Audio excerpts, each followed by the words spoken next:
Hey, what's up? My name is Rock. I don't typically do social media, but everybody keep telling me I need to tell my story. So I'm going to talk about how my 20-year marriage, the perfect 20-year marriage, came to a crashing end, like in one day, like how it just came to an end. I'm going to be totally honest with you guys, and folks that know my story just constantly tell me, like, bro, you gotta get your story out there. And, I don't want to talk badly about anyone or anything like that. Actually just got off the phone with one of my cousins, and she was like, I never heard how your marriage came to an end. And so I went through the story with her. She was like, you need to write a book. Like, you really need to get this story out. This is me. This is going to be my series. This is an introduction, but I'm going to get my story out there. Very similar to the young lady who did who the F did I get married. I'm going to do it in different parts. I'm going to take you from when we first got married up until the day she left and never came back. Up until that day, our marriage was great. It was wonderful.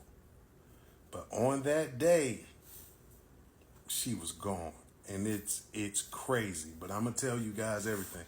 In going through that 20 years, I think it'll help you guys understand how good the marriage was, how perfect the relationship was, and then how crazy it was that we wound up divorced to today where we don't communicate at all. I mean, we were married for 20 years, but we were together like 25 something years, 24, 25 something years.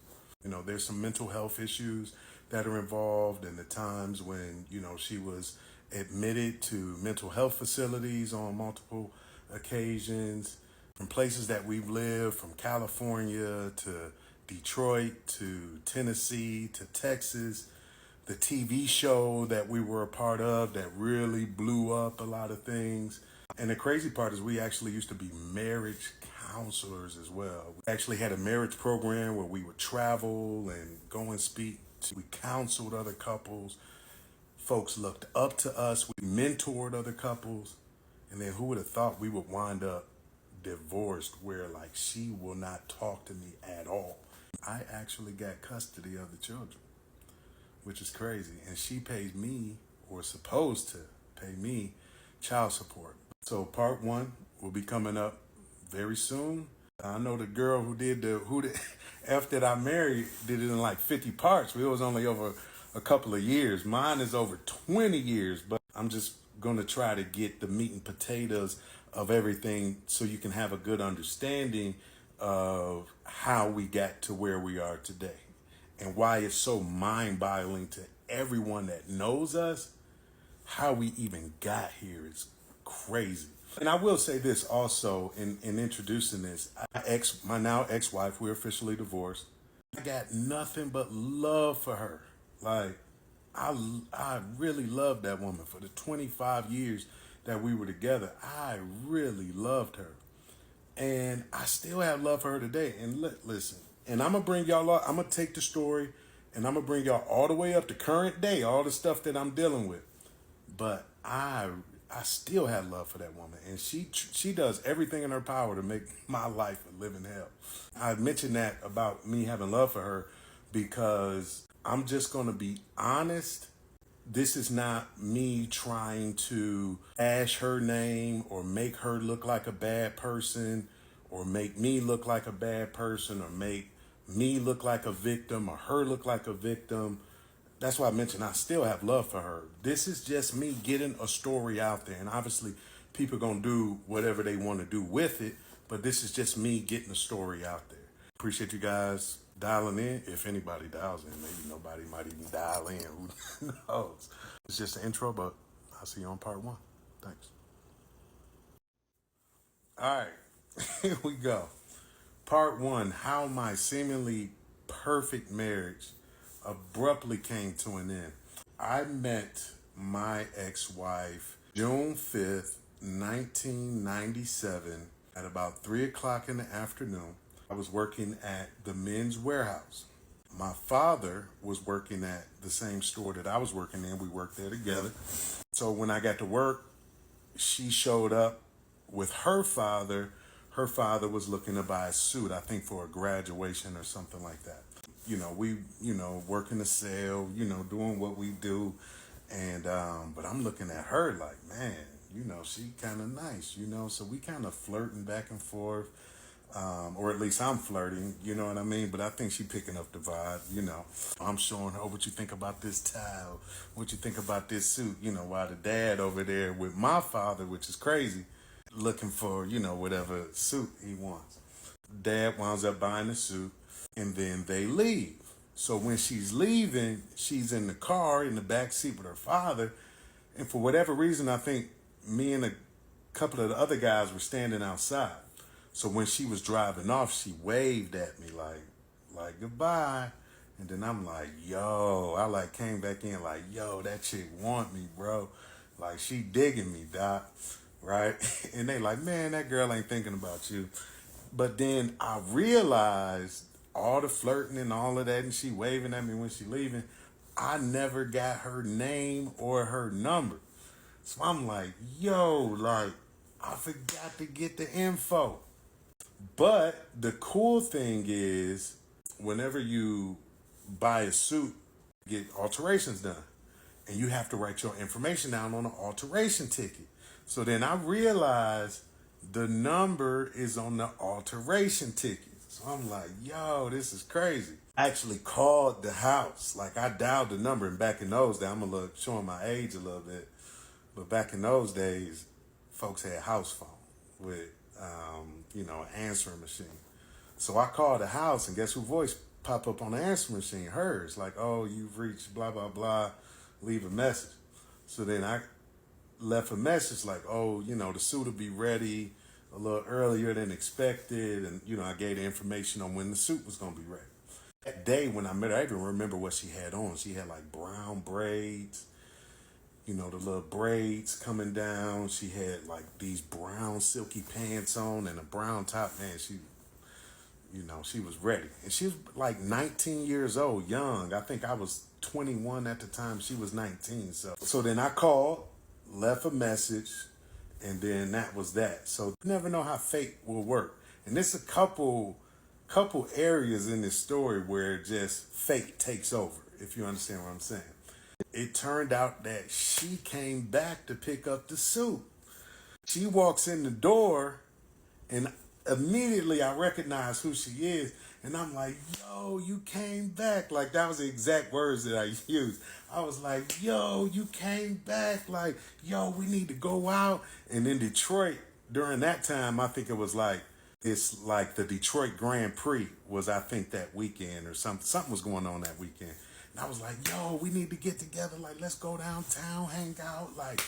For whatever reason, I was excited. At that time, I didn't usually respond to women that way, but it was just something about her. We just really clicked. So I was like, yo, you came back. We need to get together. Let's go out, da, da, da, da, da. And then, I officially got her name, got her information, number, everything, right? So then now, it's locked in. And, once again, just fate that she happened to show up that day. I think maybe a week or so went by. I wound up calling her. We went on our first date. We went on a date and had a fantastic time. We went to Greektown in Detroit. I took her to a pizza place. I forget the name of the pizza restaurant. It was Nikki's Pizza or something like that, Detroit style pizza. And so we went, had pizza, and then I took her over to the Renaissance Center. It was crazy. Now thinking back, she was only 19, and I took her to the Renaissance Center, and we had drinks. I was 21. And man, I guess she was drinking underage, but I never thought about that till just this moment right now. But we went to the Renaissance Center, had a couple drinks, and just had a great time. We had a great date, had a nice bite to eat, had a little drink, and then, took her back home. We kissed, and, it was a, typical, wonderful first date. Literally, after that first date, we were locked in. Later on, shared the story with me, and she actually wrote this in her diary. This is the best date I ever been on in my life. Like, just talking about how great I was and how great the date was and all of that. And it was great. But like looking back now, we were so young. We probably hadn't been on a whole lot of dates as it is. It's crazy thinking about it, so long ago. But she was not, how many dates has she been on at 19 years old? You know what I'm saying? We just really, really clicked. So then from there, we just really started spending all of our time together. So like I said, we met June 5th, 1997. Every month after June, for that first year that we were together, every month we celebrated 1 month anniversary, 2 month anniversary, like whatever day was the 5th was, like, so we met June 5th and July 5th we celebrated. July 5th, 1 month anniversary. Like August 5th, 2 month anniversary. September 5th, like every month I'm talking about we got gifts for each other. Like we went out like every month on the 5th, we celebrated. We actually got married in 2000. Guess what? On June 5th, which is crazy. So like 3 years to the date, 97 June 5th, we met. June 5th, 2000, we got married. And then I'll pick up the rest on part 2. How my perfect 20-year marriage abruptly came to an end. So June 5th, 1997, I met my now ex-wife. Fast forward, June 5th, 2000, we get married. Now just to rewind, when we originally started really locking in and really getting to a place where we're really committed. And I'll never forget this to this day. She stopped me one day and we were grocery shopping or something like that, hanging out. And she stopped me, looked me in the eyes, and she said, "Are you sure you want to do this with me? Are you sure you want to get involved with me? Because I have a lot of problems." Obviously, that's a huge red flag. But at the time, I didn't think of like, I'm just in love with this girl. We having a great time. I didn't think what was to come with that statement. I have a lot of problems. But I just responded to her like, "Look, I'm with you. We're together. Like we already having a great time. I enjoyed her company. We were inseparable at that time. Let's do it. I'm not worried. Whatever problems you got, I can help you through it. We can see our way through it." June 5th, 2000, we get married. Same year we got married. She had just graduated from University of Michigan. At the time, we were living on campus at University of Michigan in Ann Arbor.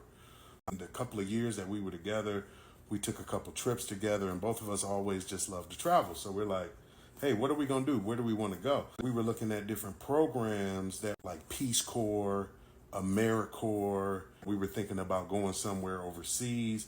Like immediately after we got married, once she was done with school, we wanted to go somewhere. So we chose California. We found a great program, an AmeriCorps program, which is similar to Peace Corps, except it's just within the United States. It's not abroad. And so we chose California. I love California. I had visited there once, San Jose. And then so we decided we picked a program in San Jose, California. So we went out there and basically moved everything. Like we just left whatever we had in Michigan and just uprooted and moved to California. Now this is the first of 3 times that we uprooted and just left everything behind and went to a new, literally a new state, town, whatever. This is the first of 3 times. So we went to California, got into the AmeriCorps program, and had a phenomenal time.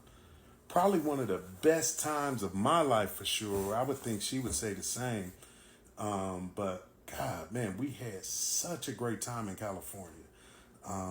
Going to the beach, the weather's perfect every day.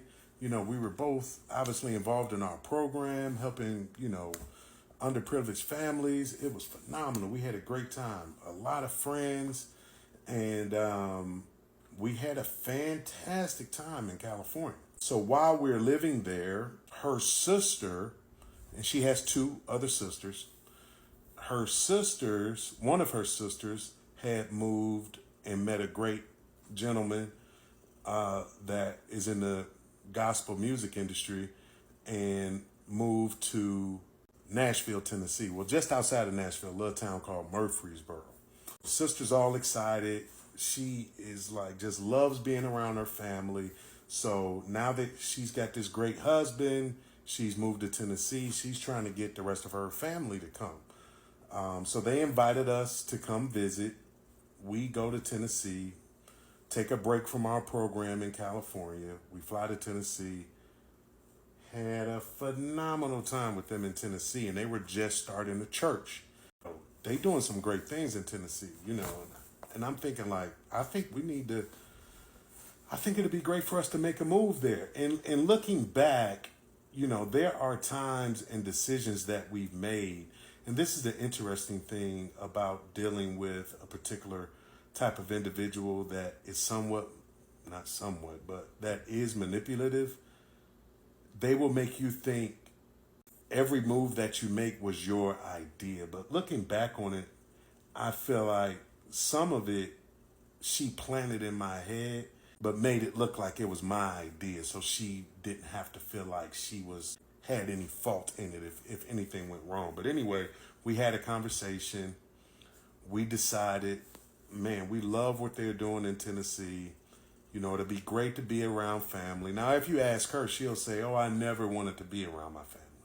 But that's, once again, we'll get into that whole thing about how she cut her whole family off. She doesn't talk to her sisters anymore. She doesn't talk to her parents anymore. We'll get into that later. But we decided, okay, we're moving to Tennessee. So we had been in California maybe like a year and a half.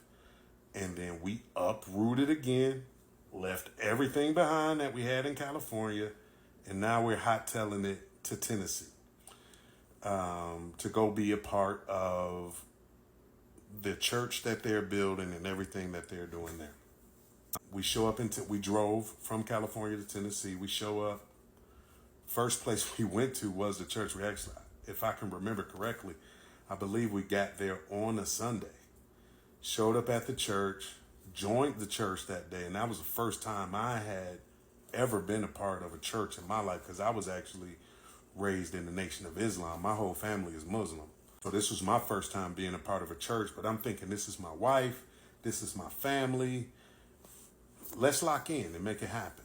So we joined the church, started connecting with the family, and shortly after moving there is where we experienced the first time my ex-wife was involuntarily admitted to a mental health facility. But I'll pick that up on the next part. All right, you guys, so here we go, part 3. So before we moved to California, still living in Detroit, her sister, the gentleman that I said in the gospel music industry, her sister, maybe a little bit, maybe close to a year or so after my wife and I started dating, she met the gentleman that she's now married to. He was already living in Tennessee, but he would fly to Detroit to come and see her. He was talking big talk to her, you know, hey, we're going to do all these phenomenal things. You know, we're going to start at the top and work our way up. I mean, he's talking that talk, you know. And I remember we were like, at this point, I'm already, you know, the family loves me, the mother and father, they love me. I'm already like really ingrained with the family. And so here he comes in. Now he's the new guy. And, you know, I remember, you know, we were having family meetings like, hey, we don't even know this guy, because he was just talking so big and talking about how he got airplanes and this kind of thing. And then I remember saying, that nigga ain't got no airplane, you know, like that ain't nothing, you know, nobody's really doing.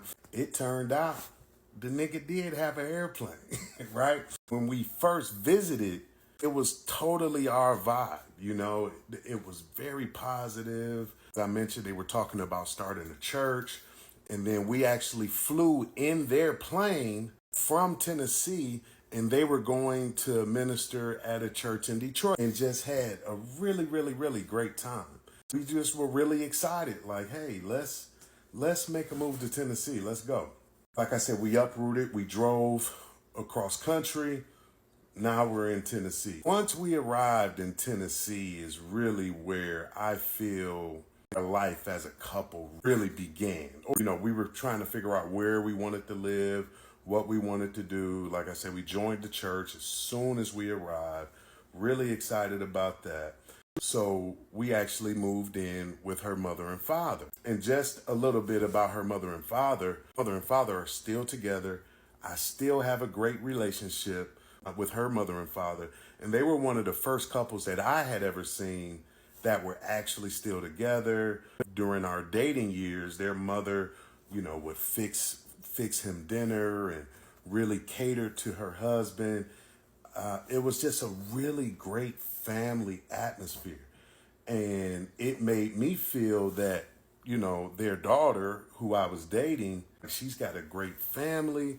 She's got great parents. They're still together. First time I had ever seen that, because I came from where my father was a single father and raised me. But I always felt and knew that I wanted a family.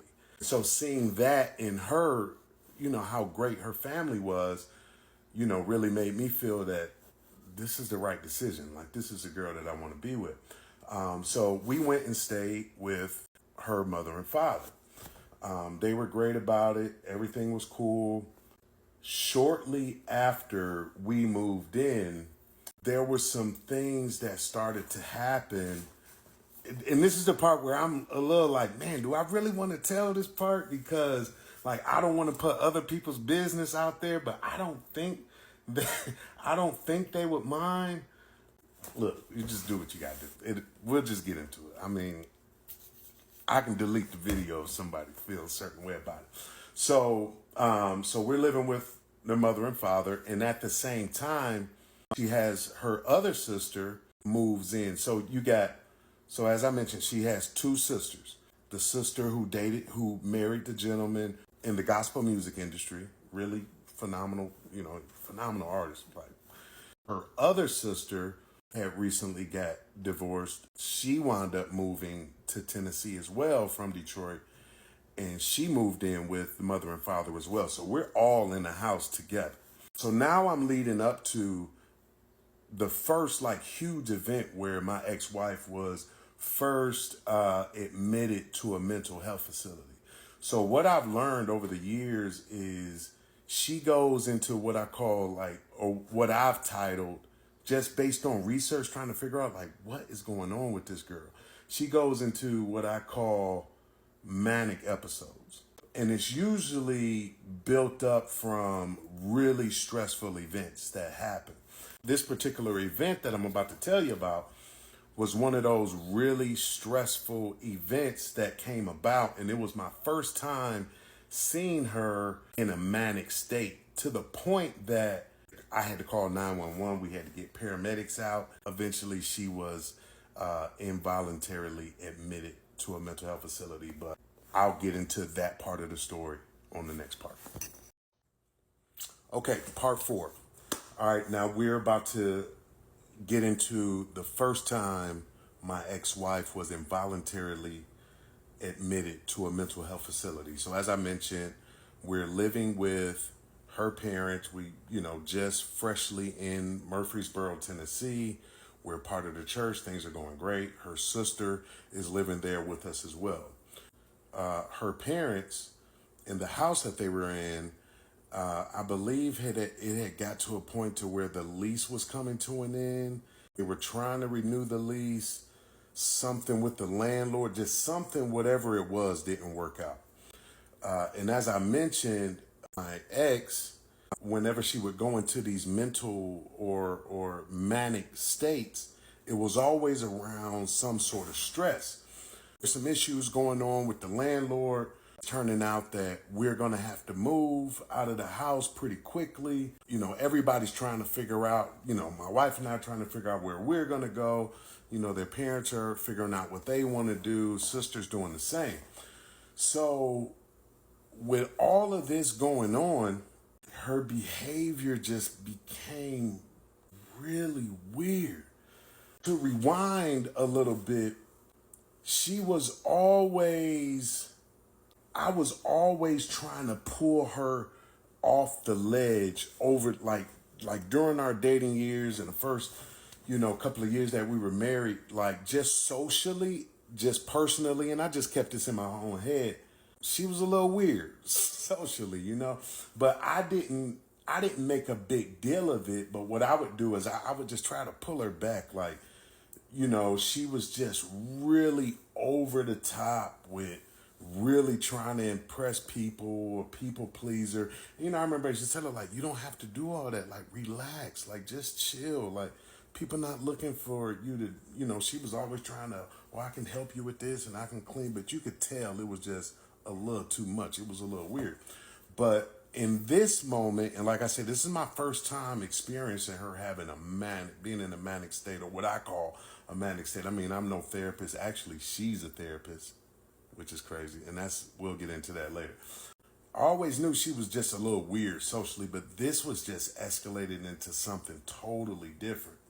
And we never really argued. And around this time, we're starting to argue for some reason, which isn't common for us.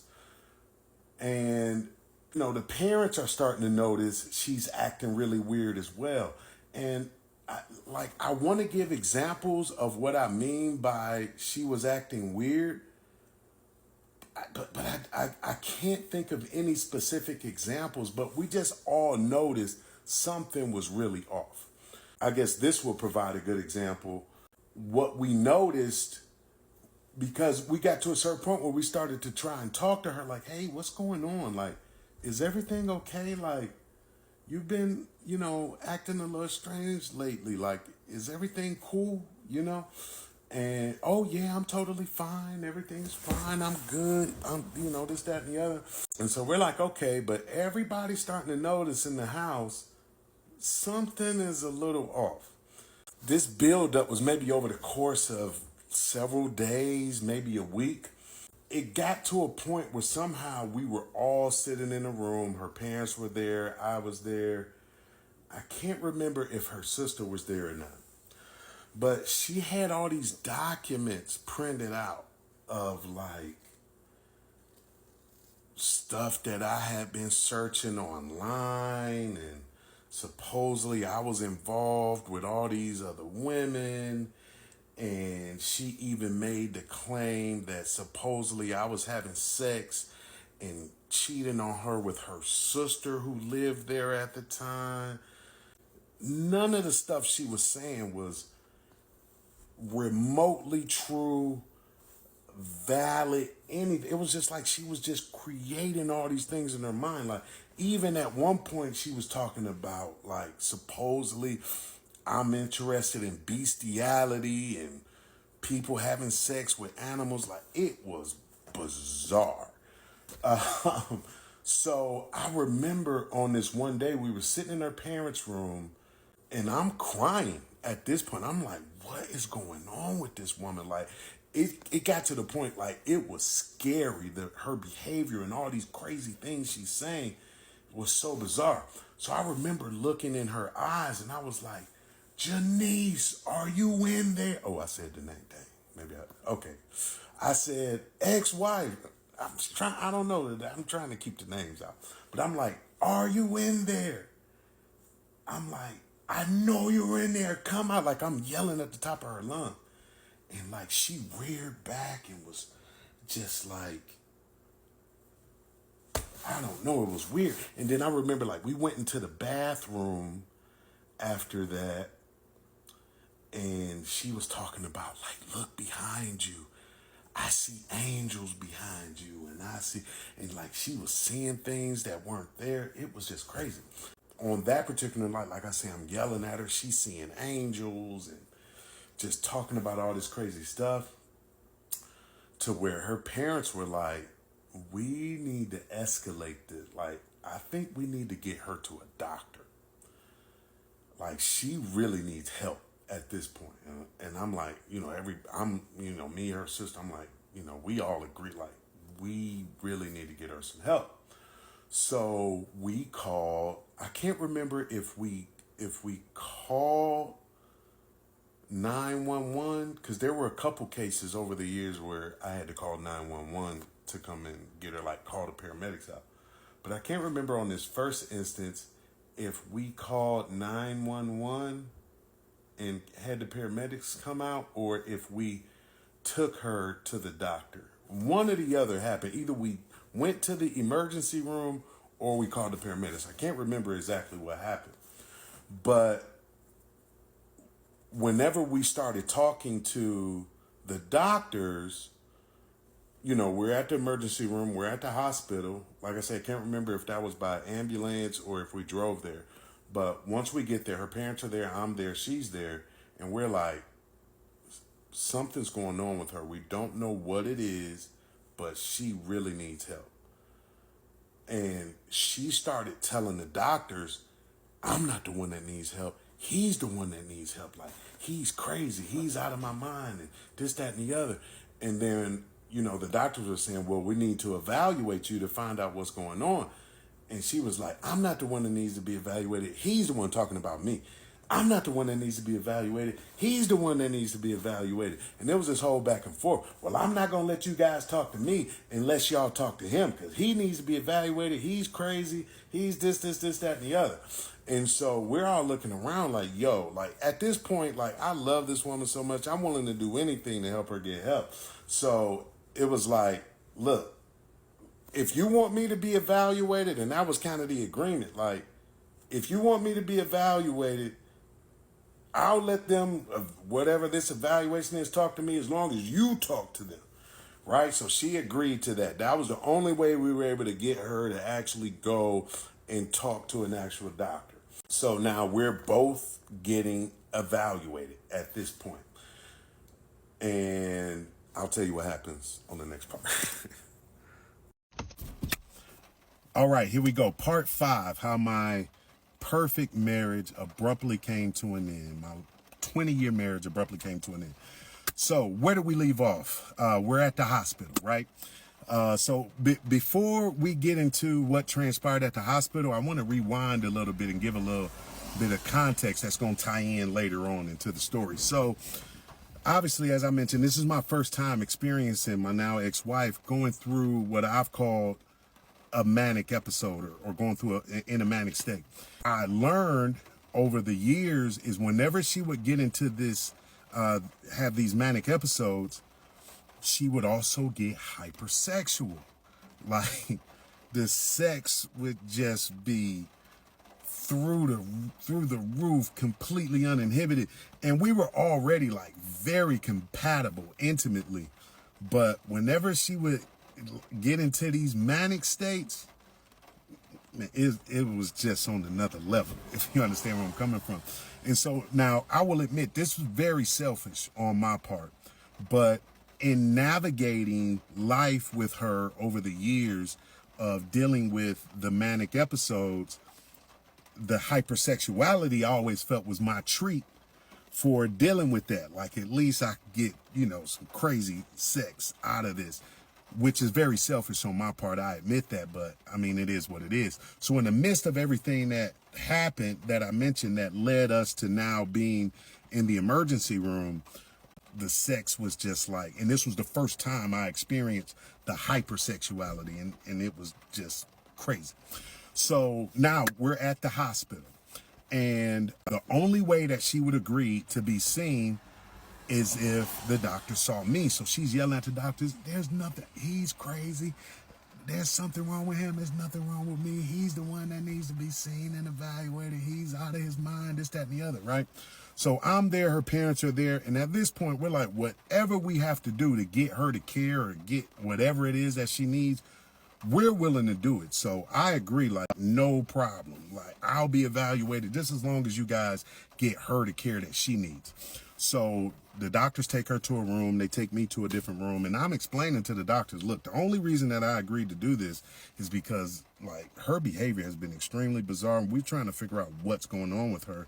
And the only way that she would agree is if I allowed you guys to talk to me. So thankfully, they understood. They let me out. When I came out, I learned from her parents that they decided to involuntarily admit her to their mental health facility. So we're all like, this is like, what is going on? Like, we're praying, you know, hoping that everything is okay with her. But it wasn't the type of situation where they would allow us to sit with her or go in there and be with her. Like, she was pretty much isolated. So we left, went back home. So as I mentioned, at this time, we're also now heavily involved in the church that her sister and her husband had started. And so I believe we were at the hospital. It had to have been a Saturday because the next day, it turned out that her sister and brother were out of town that weekend. And I was supposed to have led service that Sunday. But with everything that went on, you know, it was just like, this is just too much. So let's just say I didn't make that service, but I had another plan. And I called my brother, who was still living in Detroit at the time. And I said, look, man, some crazy stuff just went on. Like, I don't even know how to explain it. But at that moment, I decided I'm out of here. I'm leaving. I'm going back to Detroit. So I got all my belongings, everything that I owned, loaded it up in my car, and I said, I'm hot-tailing it back to Detroit. So when I loaded up my vehicle, put all my belongings, anything that I couldn't fit in my car, I decided I'm leaving it and I'm gone. Like, this is just too much to bear. So it was really late that night when I loaded up the car. So I said, okay, look, I'm going to get some sleep. I'm going to go to bed. When I wake up the next morning, I'm out of here. I'm on the road. I'm going. I didn't tell anybody what I was doing. I said, I'm out of here. So I go to bed that night. Wake up the next morning. Guess what? My car was gone. And I'm like, where is my car? Come to learn, my car had been repossessed. At that point, now I'm stuck. No car. All my belongings were in the car. So now I have nothing. You know, I guess it's a thing of just fate got in the way, right? Because it turned out that because of that, I had no choice but to stay and deal with what was in front of me, this craziness of what was going on with my now ex-wife and just dealing with all of the madness that was going on. I was trying to run away from it, but now I had to deal with it because I didn't have a choice. And I look back on that situation and I say, like, man, what would have happened had my car not been gone? You know, like we have 3 beautiful children, you know, from that time, that crazy day up until now, so many amazing things have happened, so many challenges, good and bad. Like my life where it is now, like, what would it have been if my car hadn't have been gone that morning when I got up? Because I had every intention on getting out of town. But fate got in the way. So now I'm stuck. Now I got to deal with it. Now we got to figure out what's the next step. And we'll talk about that in the next part. Thanks for watching. Part 6, how my perfect 20-year marriage abruptly came to an end. So now I'm stuck. My plan to leave and go back to Detroit. I can't follow through with that plan. My car is repossessed. So now I got to figure this out. We got to work through the situation. I'm here to stay. Thankfully, after a couple of days, I was able to get the funds together to get my car back. I take my car home, get all my stuff back out of the car. And around the same time, now it's time for my wife to be released from the hospital. So I go to the hospital, I pick her up, she tells me to meet her outside. So I meet her outside, she gets in the car, we drive off. And she immediately, even before I could even start asking any questions, explains to me that it was a mistake, that she was there. She had met either a doctor or a nurse who she explained her situation to. They agreed with her. They were very heartfelt towards her. And she said they actually snuck her out of the facility, which is why she wanted me to meet her outside. And we pulled off. Okay. But what I realized, the mistake that I made was, why didn't I go inside and talk to the doctor to find out if there was something else going on? Is there a diagnosis involved with this? Is there some other problem that I need to know about? I just went along with what she was telling me. And really, I blamed myself for putting her in a stressful situation because we had just moved across state. We're living with her parents. I'm broke at this point. And I chucked it up to, she was just so stressed for the situation that I put her in that caused her to be in this situation where she had to go to the hospital. So I put all the blame on me. But maybe there was some other information that would have came out had I spoken with the doctors. But I certainly at the time didn't think any mental illness or any mental health issues were present, because she's brilliant. She's a really smart girl. Like, she graduated from the University of Michigan. She has a master's degree. I've seen this girl write a 10-page paper in one night. Like, she's very intelligent, well-spoken, beautiful. So I didn't expect that there was anything else other than what she was telling me. And also, she was real chill. Like the person that we saw a couple of days ago that was so manic to the point we had to get her to the hospital, that wasn't the person that was in the car with me. She was chill. She was very relaxed. Everything that she was saying was making sense. So I'm just going along with it. But the other thing that I didn't realize was maybe there was some medication involved that caused her to be a little bit more calm throughout her time while she was admitted. But I will never know because I never asked that. To this day, I don't know because I never asked that question. So we get home, mom and dad, they're happy to see her. They're not asking a lot of questions. We go back to church. Obviously, nobody at the church knows what's going on except for her sister and the pastor. They're not asking any questions. They're just glad that she seems to be okay. Everything is cool. I put all the blame on myself because I put her in this situation. So moving forward from there, things became pretty normal. So shortly after, I was able to get a job. She got a job. She started working, and we were able to get our own place and really started to get on our feet in this new state and new city that we were in. And it would be several years before I saw anything like that again. And this was around 2002. So we were still very early in our relationship, just a couple years in on our marriage. And this was definitely a breaking point where we could have split things off and went our separate ways. But we decided that we're going to stick together. We're going to work through it. I put all the blame on myself for the situation. She forgave me, and we decided to stick together and work through it. And that's exactly what we did. And I'll talk about more how we move forward from there on part 7. Part 7, how my perfect 20-year marriage abruptly came to an end. So now we've gotten past the biggest blow up of our relationship, and the years prior in California, dating in Detroit, were wonderful years, blissful years. We get to this big blow up, and then after that, the next several years, we were good. We are part of the church, and I want to talk about that a little bit. So the church that we're a part of is a prosperity church. They're talking about you gotta, be rich. You can be a millionaire, and your wife doesn't have to work, and your money is everybody's money, and her money is her money. The only thing she can do with her money is save, sew, and shop, right?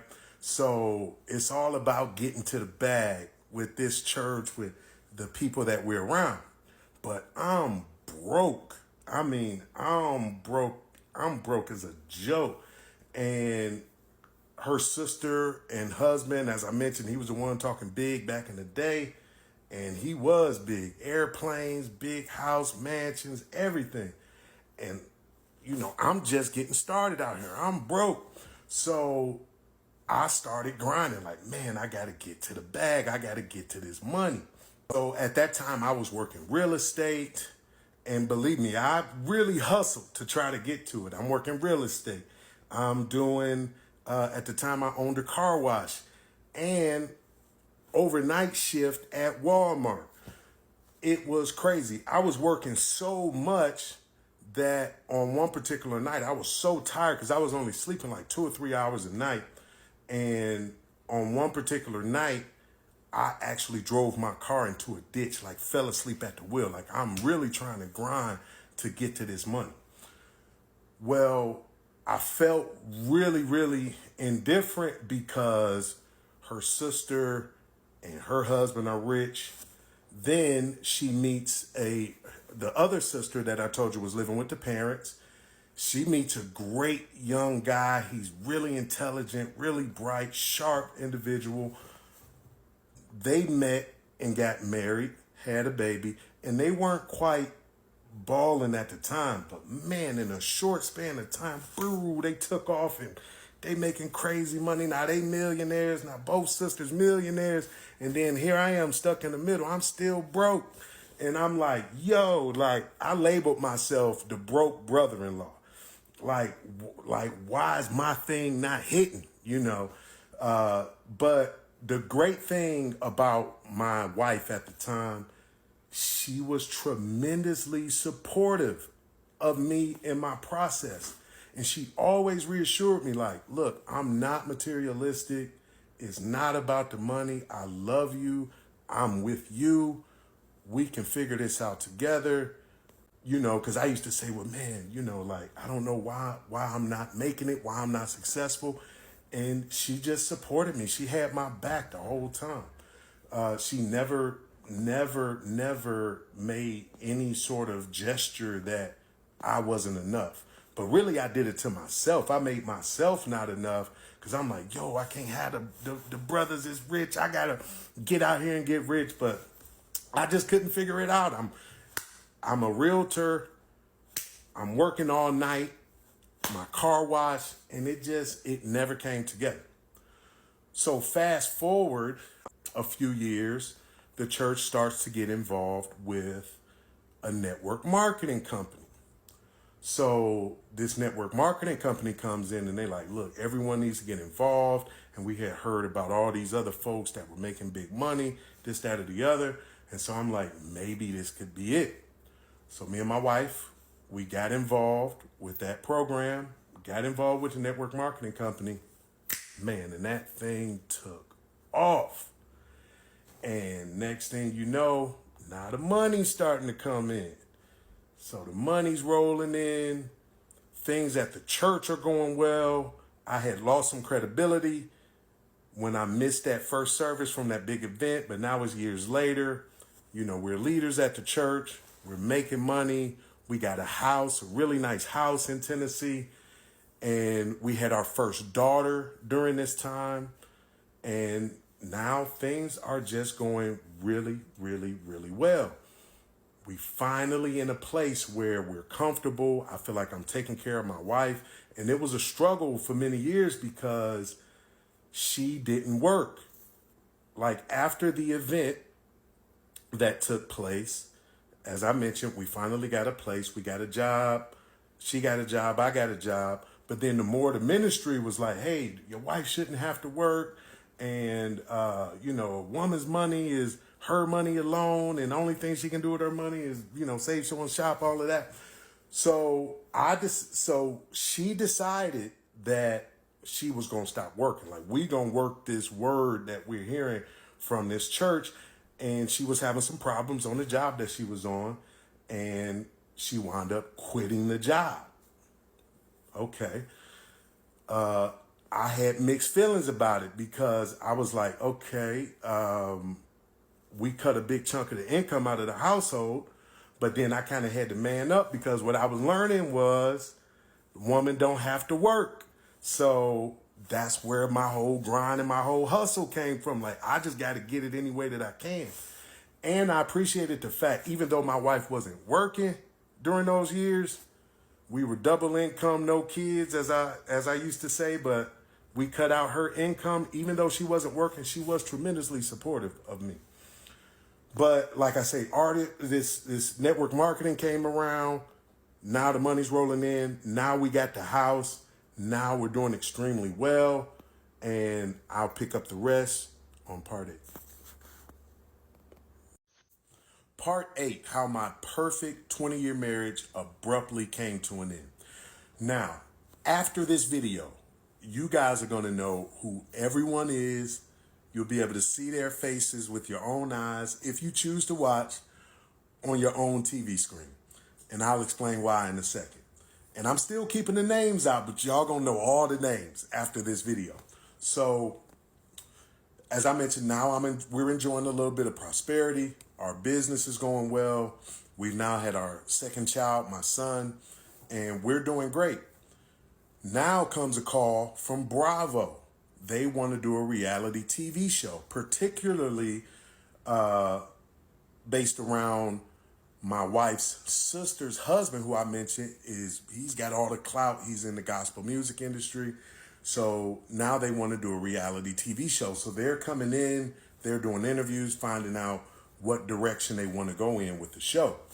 Now, this was over about a 2-year span that they were planning on pulling this show together to eventually, now we got the contracts and now we're ready to go. So on the day that, and this is another situation where fate just reared its head again. On the day that they decided to start filming the show was the same day that my wife and I were moving out of the home that we lived in. The reason that we were moving out of the home is because even though we had some years where we were enjoying some prosperity, now the business is slowing down. The money is slowing down. So we're like, okay, we need to downsize. So we're planning on downsizing. We're going to move out of our house into an apartment. And we're just going to do it quietly. We're not going to tell the family. And we were all very close, the whole family. Her sister and husband were our pastors. So there was a time when we told them a lot of what we did. We told them pretty much everything different moves we were going to make. But, you get to the point, like, it's not that great for someone to know everything about what you have going on. So we said, we're just going to make this move quietly. Well, it turns out we can't do it quietly. Same day, the cameras show up like, we got the show, the contracts are signed. Now we're about to start filming this show. Today was the same day we had the moving trucks showing up at the house. So if you decide to go watch the show, you'll see on the first episode, we move, right? With the TV show, they're trying to figure out what narrative are they going to go with. And you've seen shows, I'm sure, on Bravo where, any reality show, they like the drama. So they're looking for a narrative. They're looking for a storyline. They're trying to figure out what can we bring to this show. They decided to pick up our storyline of moving. So they said, well, you guys, because they asked us, did you guys tell your family that you were moving? No, we didn't tell our family. We kept it to ourselves, this, that, or the other. They're like, bing, okay, great. That's the drama we're looking for. Or they turned it into drama. And I'll explain a little bit more about that in a future video. But so we're moving, we get moved into our place, and that's where the drama of the show begins. But you can watch it for yourself. The name of the show is Thicker Than Water. You can watch it on Prime Video or Peacock. Now, watch at your own risk because the show did not get great reviews. Now, I love my family, both sides. It's not the proudest thing that I was a part of. I don't talk about it. Like my friends that are around me, I don't even tell people that I was a part of this show. Only reason I'm telling y'all is I'm telling y'all all my business and my story, so this is just part of it. So if you choose to, you can go watch the show. and you'll get a lot of understanding, or it'll pick up right here from everything that I've been telling you guys. It'll pick up on your TV screen. Now, I'm not going to spend a whole lot of time in the story talking about the show. If y'all decide, y'all can go watch it. But like I say, watch at your own risk. But we'll talk about what happens next in part 9. Part 9, how my perfect 20-year marriage abruptly came to an end. Now, I need y'all to know this is not a plug for the show. I don't typically tell folks that I'm even a part of the show. We keep it very quiet. I don't even think my ex-wife has even watched any of the episodes.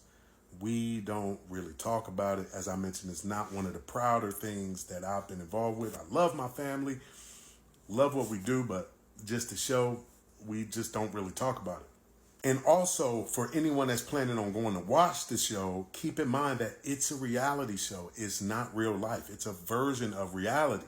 So they took this narrative of us moving and not telling our family. They took that narrative and really blew it out of proportion. And they put you in situations that you normally wouldn't be in to create drama. Because in real life, that probably would, us moving and not telling anyone, probably would have been one conversation like, oh my gosh, y'all moved. Y'all didn't tell us. Like, is everything okay? Hugs and kisses. And it probably would have been over and done with. But because it's a reality TV show, they blew it out of proportion. Now, I'm going to skip ahead because if you want to see what happens, you can watch the show if you choose to. But like I say, watch at your own risk. But as a result of all the drama that happened on the show, they're putting a lot of pressure on my wife. She was just kind of the scapegoat of the show. And a lot of it, as I mentioned, just blew completely out of proportion. She's arguing with her sister. She's like, this is my business. Y'all don't need to know everything that's going on. And then now they're doing therapy appointments on the show. And it just blew up into just a tremendous amount of drama.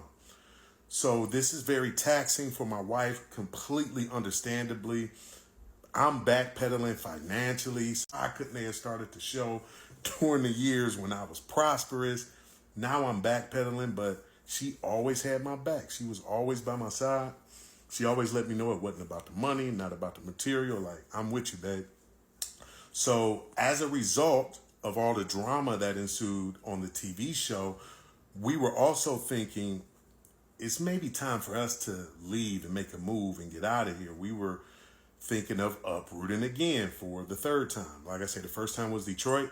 The second time was California. Now we're planning on uprooting and moving to Texas. So that's exactly what we did. Once the show wrapped up, we pretty much got to the point to where we said, we're out of here. The show created a lot of animosity between my ex-wife and her sisters and family, just because the way all the drama worked out. And in the next video, part 10, I'll explain how we moved forward in Texas and what happened from there. But if you want to understand anything in between all of that, just go and watch the TV show, but watch at your own risk. Part 10 coming up.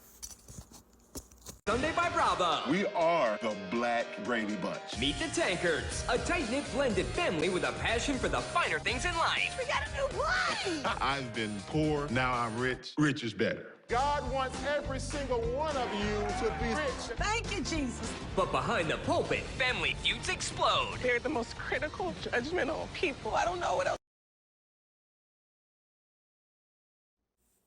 Part 10, how my perfect 20-year marriage abruptly came to an end. So the first season of the show has wrapped up.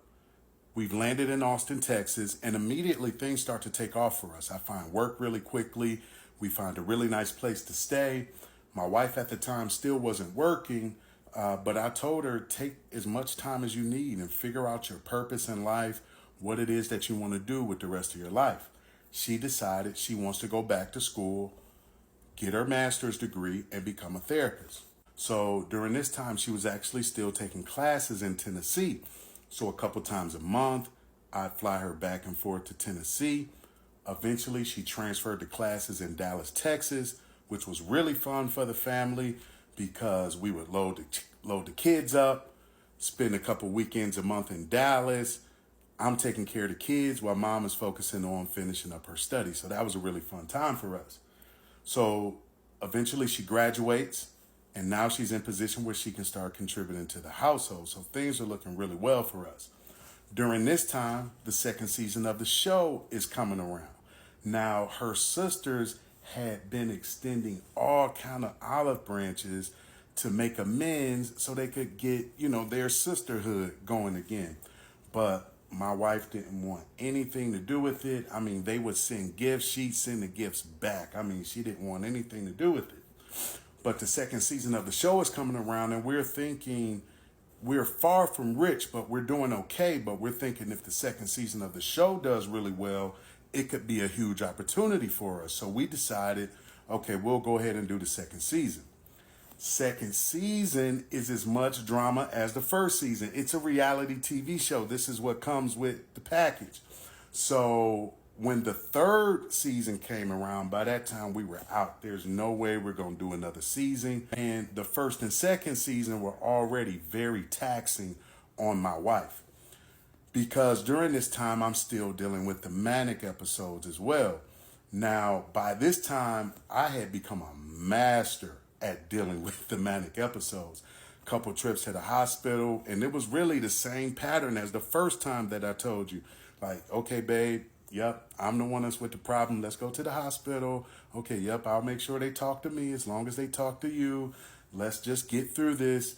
But, in the meantime, I get some mind-blowing sex, but I became a master at navigating the manic episodes. So we kind of got that part kind of worked out. But I did get to a point to where I talked to her and I said, something's going on. Like, you may want to consider seeing a psychiatrist, maybe getting on some sort of medication, because at this point I still didn't have a diagnosis of what was really going on with her. But she assured me I'm fine. There's nothing wrong with me. If anything, there's something wrong with you. Like, she was talking about me, like maybe there's something wrong with you, which was the same pattern that we had over the years. But I had become so good at managing life with the manic episodes, I didn't put too much pressure on it. So moving forward, we had also started to build a lot of buzz around media. We had a local show on CBS that we were doing regular segments on, talking about relationships. Now, if you want to see any of our segments, go to cbsaustin.com.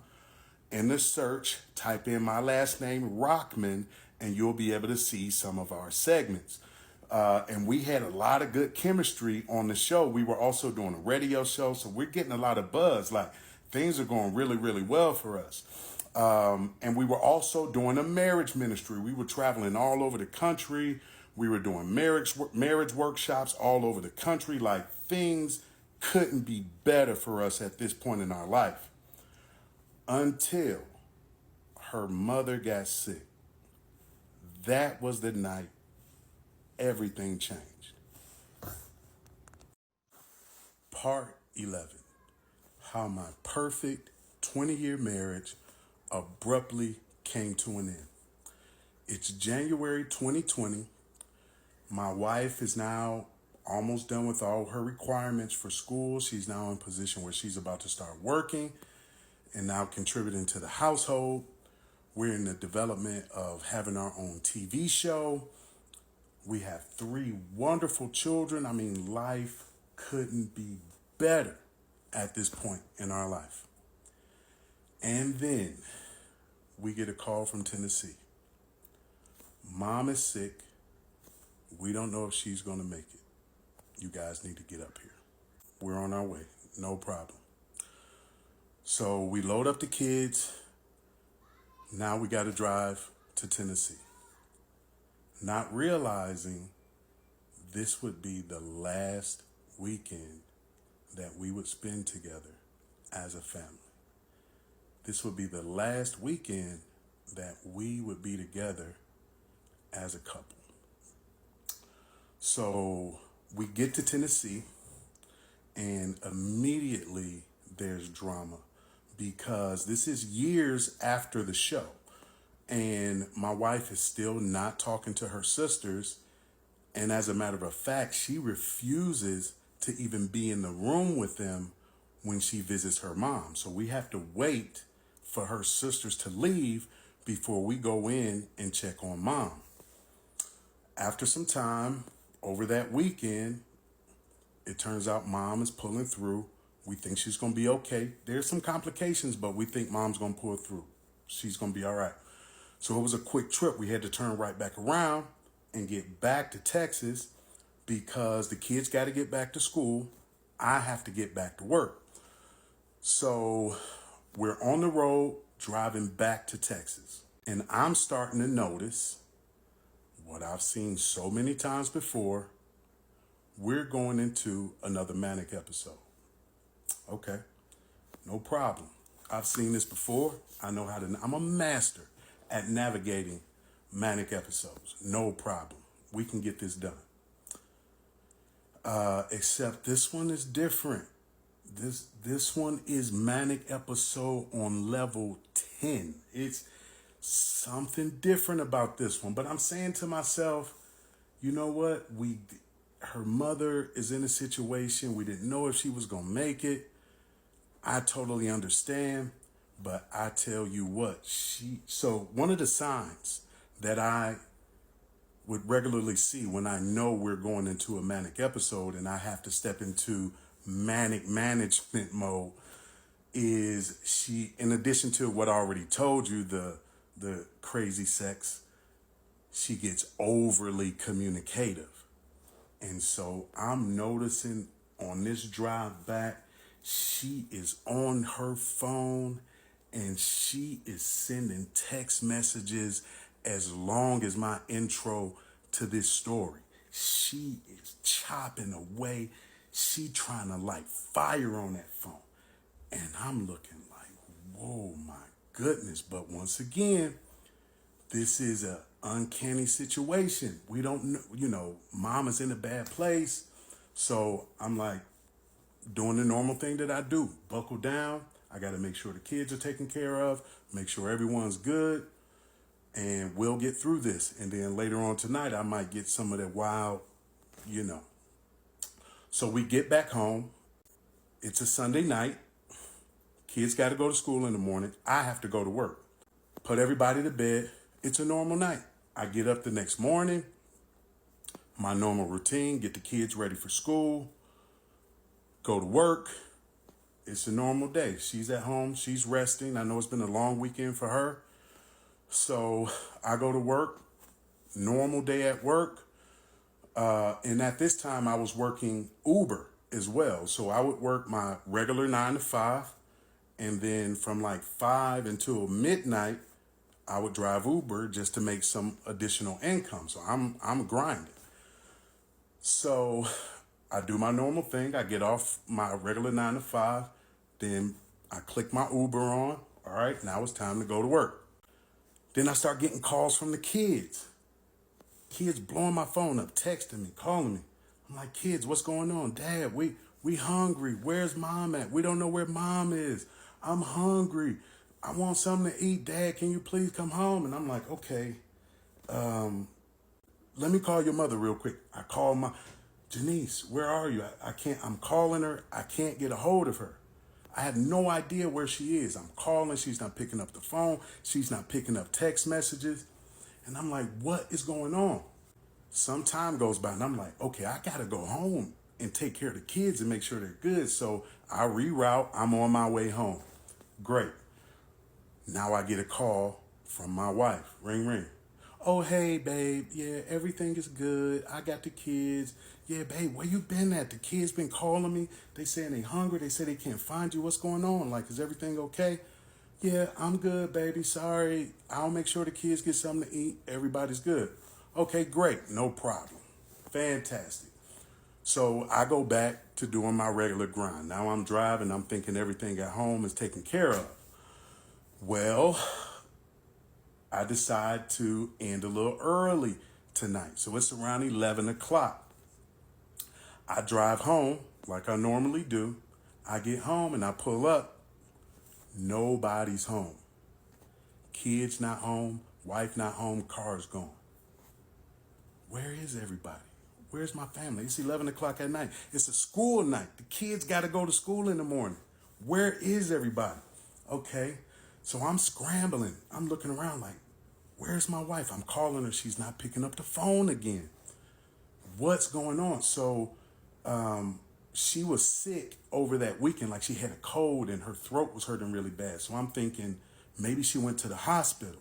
So there's an ER that was about a mile down from where we live. So I drive to the hospital. She's not at the hospital. And I'm freaking out at this point. Like, where is my family? So I don't have any other choice. I can't figure out where they are. So my only option is just to drive home. So I drive home. I get home. And guess who pulls up at the same time that I do? At midnight. My wife with the children in the car. Now the children are buzzing when they get out the car. Oh yeah, they getting out. Oh yeah. And I'm like, I'm upset at this point. And my wife and I rarely argue. And I rarely get upset. But I'm looking at her like, what? I'm really upset with you. Where were you? I couldn't get a hold of you. What was going on? You had me extremely worried. I'm thinking like, where's my family? And the kids got to go to school in the morning. What is going on? Here's where it gets really bizarre. She's not talking to me. She's whispering. Because supposedly her throat hurts too much to actually talk. And so she's whispering, I'll talk to you in a minute. Don't worry, I will tell you. And I'm like, will you talk to me and tell me what was going on? I was extremely worried. And she's still whispering, I'll tell you what's going on. Da, da, da. So she's not giving me any information. Okay, so we get in the house. I'm pissed at this point. We get in the house and put the kids to bed. And I tell her like, okay, are you ready to talk to me now? Because you need to let me know what's going on. Where were you tonight? And why were you out so late? And why couldn't I get a hold of you? Everything's going to be okay. Don't worry. And this is just driving me through the roof, all this whispering. So then she's talking about, so then she write notes, but she writing these notes without, it's not giving me any information. She writing notes and just scribbling down jargon that doesn't make any sense whatsoever. And I'm almost out of time on this video, so I'll pick it up on part 12. Part 12, where were you last night? I was looking for you. I'm calling you. What is with all this whispering? You got to tell me what's going on. Okay, I'm going to tell you. I'm going to tell you what's going on. She's still writing notes. She writing notes. And the notes aren't giving me any information. So eventually the kids go to sleep. I give up. She goes, and it's about 2 o'clock in the morning at this point. We arguing back and forth, but she's not giving me any information. She's not even talking to me. She's just writing notes. And I'm like, I couldn't find you guys last night. I'm just, at this point, I'm just mad. It's about 2 o'clock in the morning. She goes and locks herself in the bathroom. When she locks herself in the bathroom, she started making all these crazy noises that sounded something like, and I'm like, what is going on in that bathroom? But she has the door locked. And I'm exhausted at this point. So I go to sleep. So this is Monday night. I get up Tuesday morning. She's still locked in the bathroom. She comes out of the bathroom all wet, like I guess she took a bath, all night bath. I'm not even asking about the noises. I'm just so exhausted, and I'm trying to figure out what was going on last night. So she's still whispering and not giving me any information. And she's still writing these doggone notes. And I'm getting extremely frustrated at this point. I'm still fighting and trying to get some information out of her. I'm not getting anything. Now, one thing that I told you guys, what did I tell y'all that comes along with the manic episodes? is the crazy sex. So in the midst of me arguing and trying to get some information out of her, all of a sudden now, guess what? She wants to have sex. Now, I told y'all that the manic sex is off the chain. This is on a whole nother level as we going into it. She pushing me around. She throwing me on the bed. She just, it is wild. And she asking me to do all this wild stuff to her. And I'm like, yo, like, I know I was upset about whatever you were last night. But now at this point, I'm like, okay, well, at least this is my treat that I get for dealing with this manic madness. So I'm like, okay, let's get into it. At a certain point, I get over top of her. When I get over top of her, I don't know what she was thinking. She reached up and grabbed me by the balls. And she started squeezing as tight as she could. And I start screaming like a baby. Let me go. And I'm screaming at the top of my lungs like, I don't know what to do. And she just gripping harder and harder and harder. And this is a moment that I will regret for the rest of my life. As long as the 20 years that my wife and I have been married, I never put my hands on her. But for whatever reason, I said, Janice, you need to let me go or I'm going to smack you. Why did I say that? When I said I'm going to smack you, she bared down even harder. And I'm screaming and I reared back and I smacked her. I regret that. I don't condone putting your hands on a woman. It was the only thing I could think of at the moment. I smacked her and then I declawed her nails out of my balls. She literally had me by the balls. And so now she coming at me. She trying to fight me. She trying to push me and it is just crazy. And I'm trying to get her off of me. It's just madness in the bedroom. So me screaming so loud woke the kids up because this is like 5, 6 o'clock in the morning. So it woke the kids up, kids banging on the door. Dad, are you okay? What's going on? What's going on in there? And through the midst of us tussling, for whatever reason, she stopped and laid down on the floor. Okay. Now I'm telling the kids, everything okay? We're going to be all right. I'm trying to get myself together, figure out, like, okay, what do I do? I leave out of the room. I close the door. And now I got to try to figure out my normal routine of taking care of the kids. So, kids, nothing's wrong. Daddy just got hurt. I'm okay. Let's get you guys ready for school. Okay. And the kids are crying. They don't know what's going on, but I'm just trying to reassure them that everything is okay. So I'm going through my normal routine, getting the kids together. And then all of a sudden, I hear the loudest screams coming out of the bedroom. And then I hear banging on the wall. Boom, boom, boom, boom, banging on the walls. And then the kids are freaking out at this point. So I go in the room and she is in the room completely losing it. She's on the floor and she is wailing back and forth, screaming, and banging on the wall. Boom, boom, boom, bang, bang, bang. To this day, my daughter can't stand hearing loud bangs from that. Bang, she banging, boom, boom, And I'm like, yo, what is going on? I am scared at this point. I was a master at dealing with the manic episodes, but nothing like this. So I don't know what to do. And the first person that I could think to call is my brother. So I call my brother on FaceTime. I don't remember if I called him on FaceTime or if I called him just on a regular phone. But I'm like, yo, bro, listen to what's going on. My wife is losing her mind, bro. And my brother's like, yo, you need to call 911. And I'm like, I don't know what to do. So I get 911 on the phone.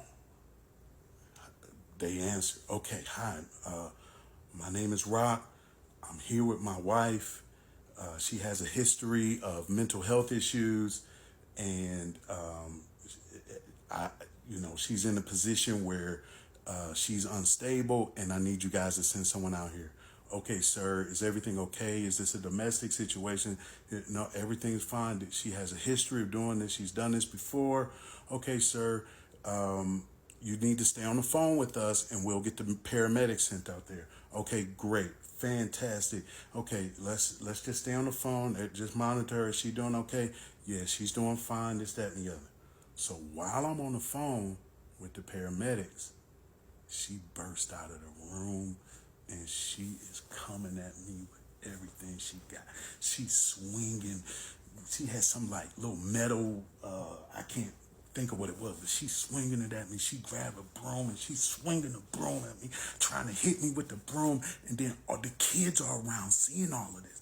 And then my daughter had a blanket and she was holding the blanket up like, no, mom, don't hit dad, don't do this. And I'm still on the phone with 911 and I'm trying to manage everything that's going on and get the kids out of the way. And it is just bananas. So eventually, somehow, we get her isolated back to the room. Now, the door pushed out toward me. So I got my foot on the door because she's trying to reach around the door and she's trying to hit me around the door and just trying to get me. And I'm on the phone with the paramedic and I'm like, okay, y'all need to get over here. And then we get a knock on the door. I'll tell you what happens next on part 13. Part 13, how my perfect 20-year marriage abruptly came to an end. So I got a knock on the door, but my foot's still on the door. She's still around the door, swinging at me, trying to hit me. And I'm still on the phone with the paramedics. She yelling through the phone, his name is such and such. He works at such and such. He's crazy. He needs help. Get somebody out here for him. Blah, blah, blah. My youngest son is at my legs punching at me. Daddy, leave mommy alone. So while I get this knock on the door, I'm like, okay, these are the paramedics. So I'm thinking, if I let this door go, she's going to rush me. So I'm trying to think what to do. So my daughter's standing over there. I'm like, go answer the door. And the kids are just stunned. They don't want to do anything. So I'm like, okay, I got to get this door. So I'm like, whatever. If she rushes me, she rushes me. So I let the door go. I go answer the door, thinking it's the paramedics. I open the door. I'm staring at a police officer. How you doing, sir? Is everything okay? Can you tell me what's going on? What happened? And I'm like, okay, I explained to him just like I just explained to you guys. You know, my wife has the history of mental health issues and manic episodes. We were being intimate. She grabbed me by the balls. I smacked her and everything exploded from there. Police officer's like, okay, now while we're talking, we had walked to a certain part of the house where I could look in the bedroom. Now, just 2 seconds ago, I'm thinking she's about to rush me, but now we're standing right in front of the room where you can look inside and see the room, and she's laying on the floor butt naked. Because like I mentioned, we were just about to be intimate. So she still doesn't have any clothes on. So she's laying over the floor, not laying on the floor, not a stitch of clothing on. Myself and the police officer are staring inside. After I finished telling him my story, he says, okay, do you mind if I go in and speak with her? I'm like, okay, if you need to, go right ahead. He goes in the room. When he goes in the room, she getting up from I could see her getting up like, she dazed and confused. She was looking at the police officer and telling, telling him whatever she was saying. Because I couldn't hear. I could see inside, but I couldn't hear what she was saying to the officer. So after some time, police officer came back and talked to me and said, yeah, we need to get some help in here. Do you want me to get the paramedics? Duh, that's the reason why I called in the first place. So now he leaves out to get the paramedics, and I'm thinking to myself, like, okay, we got to get some clothes on her. We got to get her covered up. So I'm asking my daughter, like, help me get her dressed. Let's try to get some clothes on mommy. You know, we trying to get clothes on her, and she not having it. She not letting us do anything. So I'm like, okay, well, let's at least put a blanket over her so she's at least covered up, because at this time she's still laying on the ground. So we put a blanket on her, and the paramedics come in, like 4 or 5 paramedics come in. They go directly to the room and they surround her. She's laying on the floor. They surround her. Okay, ma'am, are you okay? Is everything okay, ma'am? We're here to help you. And then after a while, she stands up and she's in the middle of the circle, butt naked. All these paramedics standing around her, and then it starts to get a little intense. And then it starts to get to be a little bit of pushing and shutting. It's starting to intensify. And they're like, ma'am, you have to relax, ma'am. We're going to have to get you out of here, ma'am. You know, and then they came out and said, look, we're going to have to close the door and deal with this. So they closed the door, and I could hear from outside of the door, ma'am, we're going to have to take you out of here. Ma'am, do you want us to give you a shot? We're going to have to give you a shot to sedate you, ma'am, to get you out of here. And I'm hearing all this tussling going on. And then they're like, okay, yeah, let's give her the shot. Go ahead and give her the shot. And boom, I guess they gave her the shot, because after a while, everything kind of settled down. They brought a stretcher in, wrapped a blanket around her, put her on the stretcher, strapped her to the stretcher. So then now they're wheeling her out of the house on the stretcher. They wheeled her right by me, and when they did that, she took her ring off of her finger and like licked it like that, like, and then looked me in the eye. She threw the ring and looked me in my eyes and said, I'm divorcing you. And then I was like, okay, babe, like, I'll see you at the hospital. Because I'm thinking to myself, like, I've seen these manic episodes before. It's never been this intense, but I'm thinking she's just talking out of her mind. So they wheel her out. Now I'm standing here. It's just me and the kids. And I'm like, what just happened? And I'm just trying to figure out, what are the next moves that I need to make? Okay, there's no way I can go to work today. Okay, look, I got some situations going on at home. I need to take the day off. Okay, no problem. Go ahead and take the day off. So then now I got the kids. Now, originally, I was trying to get the kids to school before everything blew up. And so now I'm like, and this was a big mistake. I don't know what I was thinking, but I took the kids to school. And I took my youngest to daycare. Not thinking about the trauma they just experienced, but I'm just trying to piece together, like, how do I deal with this situation? So I get the kids to school, youngest to daycare. Now I got to go to the hospital and check on my wife. So I get to the hospital, and when I go, how you doing? My name is, my wife is, she's here. Can you let me back to go and say I'm here to check on her? Okay, what is your name, sir? Okay, 1 second, sir. And I'm like, okay. And then I'm waiting a while, like, okay, just 1 second, sir. And I'm like, why am I waiting? Like, just let me back there to go check on my wife. So then after some time, a police officer comes out. Police officer started asking me questions. How are you, sir? Okay, yeah, I'm officer such and such. And could you explain to me what happened, the situation that happened in your home? And then I explained them just like I just explained to you guys. Yep, she, we were being intimate.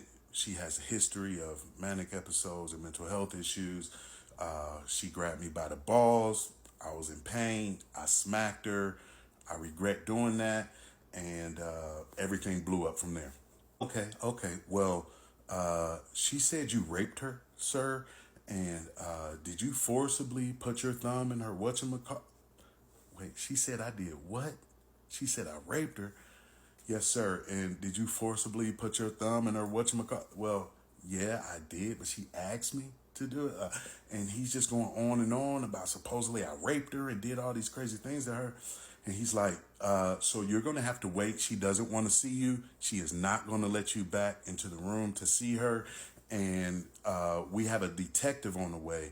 and you're going to have to talk to the detective and explain to him what you just explained to me, because right now this is an investigation. Really? Okay, no problem. And we'll pick up the rest on the next part. Part 14, how my perfect 20-year marriage abruptly came to an end. So I'm at the hospital. I'm talking to the police officers. They're saying, this is an investigation, sir. And your wife is saying that you raped her. She's saying that you beat her, that you knocked her unconscious. Did you do all these things to her, sir? And I'm talking with the police officers, and I'm going through the whole story, telling them exactly what happened. And one police officer leaves, and another police officer comes over. And then they ask me, can you tell me what happened, sir? Explain to me what's going on. Then I got to go through the story again with the next police officer. Okay, well, we're going to have a detective come out and talk to you, sir. Okay, no problem. Then I'm sitting there waiting for a long period of time, and then another police officer comes over, and I have to give the whole story again. It was like 3 or 4 police officers came and spoke with me. And then I'm thinking, like, are you guys ever going to let me check on my wife and see my wife? No, that absolutely cannot happen. Well, I said, because I knew, obviously, she didn't have any clothes on. She was butt naked when they took her out on the stretcher. So before I left the house to go and check on her, I had packed a bag with, clothes and things that I thought she might need. I said, well, can you guys at least make sure she gets these items? Because when she left the house, she didn't have any clothes on. They said, okay, that's a little odd for an abuser. I've never seen that before. An abuser actually come to the hospital to check on the person that they've abused. We'll make sure that she gets the bag. But based on what they were saying, I think they're understanding the story that I'm telling them. So now I get a call from the detective. I'm running through the story with the detective. I'm telling him everything that happened. And he's like, okay, well, I need to come to the hospital to talk to you. I need you to just stay there where you are. And it's going to take me, I think it was like I had to wait an hour and a half. Okay, no problem. Detective shows up to the hospital. I run through the whole story with him. And then he says to me, okay, now it makes sense. He said, I spoke with her and I spoke with your wife, and what she was telling me, it was jumbled. It didn't make a whole lot of sense. But now it makes sense because I went through everything with him. Last night, she had the kids out late. She was in the bathroom all night. We arguing. She's writing these notes. Then the next day we were intimate. She grabbed me by the balls. I smacked her. Like, I went through everything. And then he said, okay, now the story is adding up. It's making sense. He said, the next step I need to go to the house so I can take pictures and finish my investigation. I said, okay, no problem. But I asked again, how is she? Like, where is she? How is she doing? Is she still here? Not hours. This was hours I had been sitting at the hospital. He said, well, she's already been released from the hospital and she's actually on her way to get the kids. I said, there's absolutely no way y'all need to let her get those kids in the state that she's in. And after telling the detective the story, he totally understood, with the history of mental health issues and things like that. He totally understood and agreed with me. But he said, I got to get you to the house so I can finish my investigation. So we drive to the house. And at the same time that we pull up to the house, just by fate, my wife is pulling up at the exact same time. So now I'm standing on one side of the road. She's standing on the other side of the road. They're not letting us go in the house. Police officers over there talking to her. Then they come over there and talk to me. Detectives going over there talking to her. Then they come back and talk to me. And then the detective says, okay, I need to get a mental health officer to come out and talk to her. Okay, great. Let's make that happen. So after some time of waiting, a medical police officer came out, spoke with her. Then they came back over and spoke with me. We're going to have to take her to get her some help We can't disclose to you where we're taking her. She doesn't want to be here tonight. We do need to take her to get her some help, but we need to let her in the house to get some of her things, and then we'll let you go in the house. Okay, no problem. So then I see her going in the house. I guess she's gathering her items. She's coming back out, and in the distance, she's looking over at me, and it was just a surreal moment. And then, boom, she drives off. And they did let me know we're not going to let her get the kids. We are going to release the kids to you. But once again, the detective still needed to get in the house to finish his investigation. So the detective comes in the house, and I take him through everything in the house. Here are the marks on the wall where she was banging on the wall. This is what happened. And I'm showing him, going through the whole story and showing him exactly where in the house everything was happening. Detective's in there taking a bunch of pictures, filing, doing whatever it is that he has to do to get to the next process or the next step of his investigation. So now they leave. The detective leaves. Okay, I got everything that I need, and gives me a card. It's still an investigation, so we'll be in contact with you. Okay, great. Now I got to gather myself. Now I'm sitting in the house by myself, gathering my thoughts from everything that just happened. And now I got to get myself ready to go out and get the kids. And before I leave, I get another knock on the door. And I'll explain who that was in the next part. Part 15, how my perfect 20-year marriage abruptly came to an end. So the detective has gathered all the information that he needs, lets me know that he'll follow up with me about the investigation, and leaves. Now I'm sitting there by myself.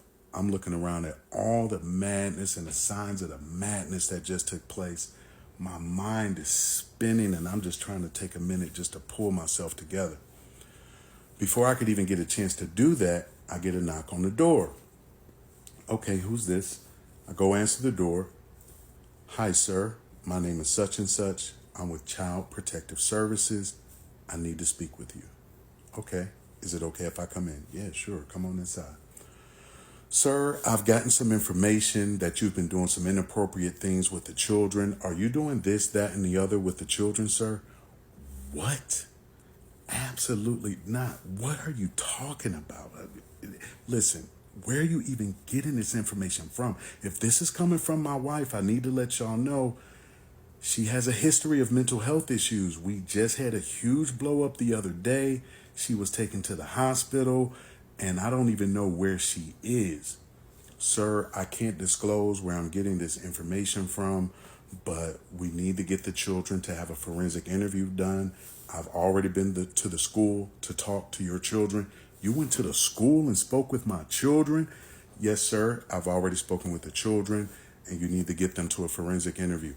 And also, you can't take them. You're going to need to, either we can pick your children up and take them, or you can find someone else that can do it. What? I can't even pick my kids up? Sir, you need to find someone else to do it, or we need to pick the children. Listen, y'all not picking my kids up. I make a phone call to my friend.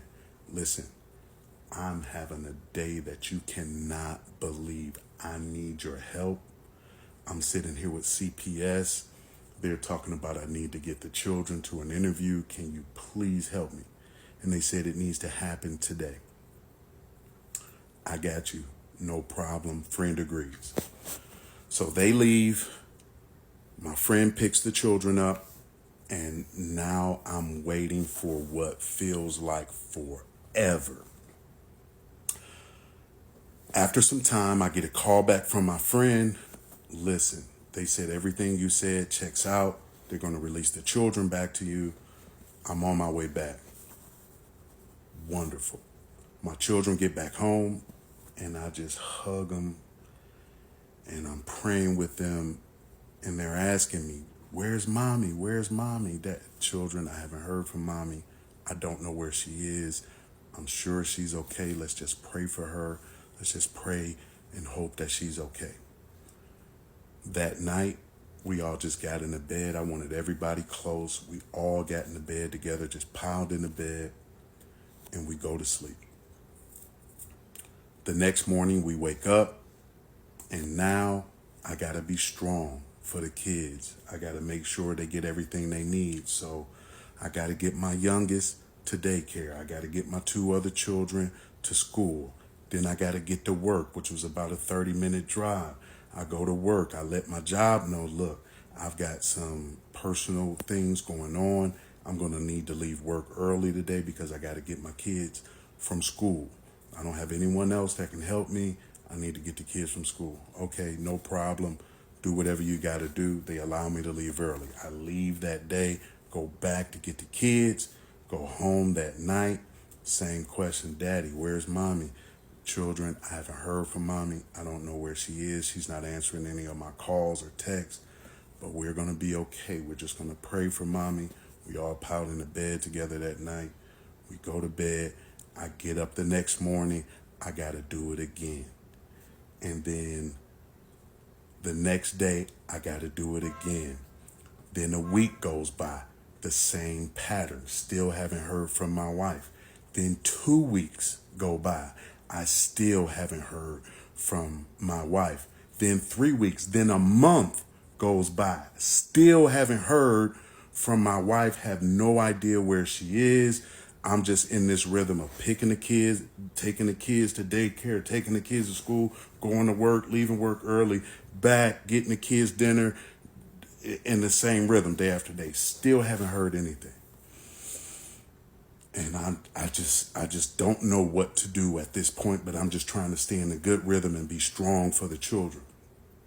So then on one particular night, the kids, I'm trying to have a fun night with the kids. And we got this old iPad that one of the kids was like, oh, Dad, I found that old iPad. I want to, is it okay if I use the iPad? Sure, no problem. So I plugged the iPad up and, after some time, it charges up and it comes on. When the iPad comes on and I slide it open, all I hear is whoop, whoop, whoop, whoop, whoop, whoop. I'm like, what is that?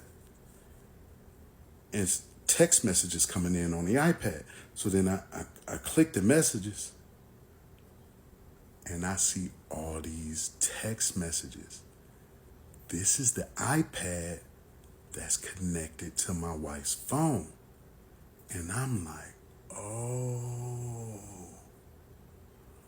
And I begin scrolling through all the messages that I'm seeing.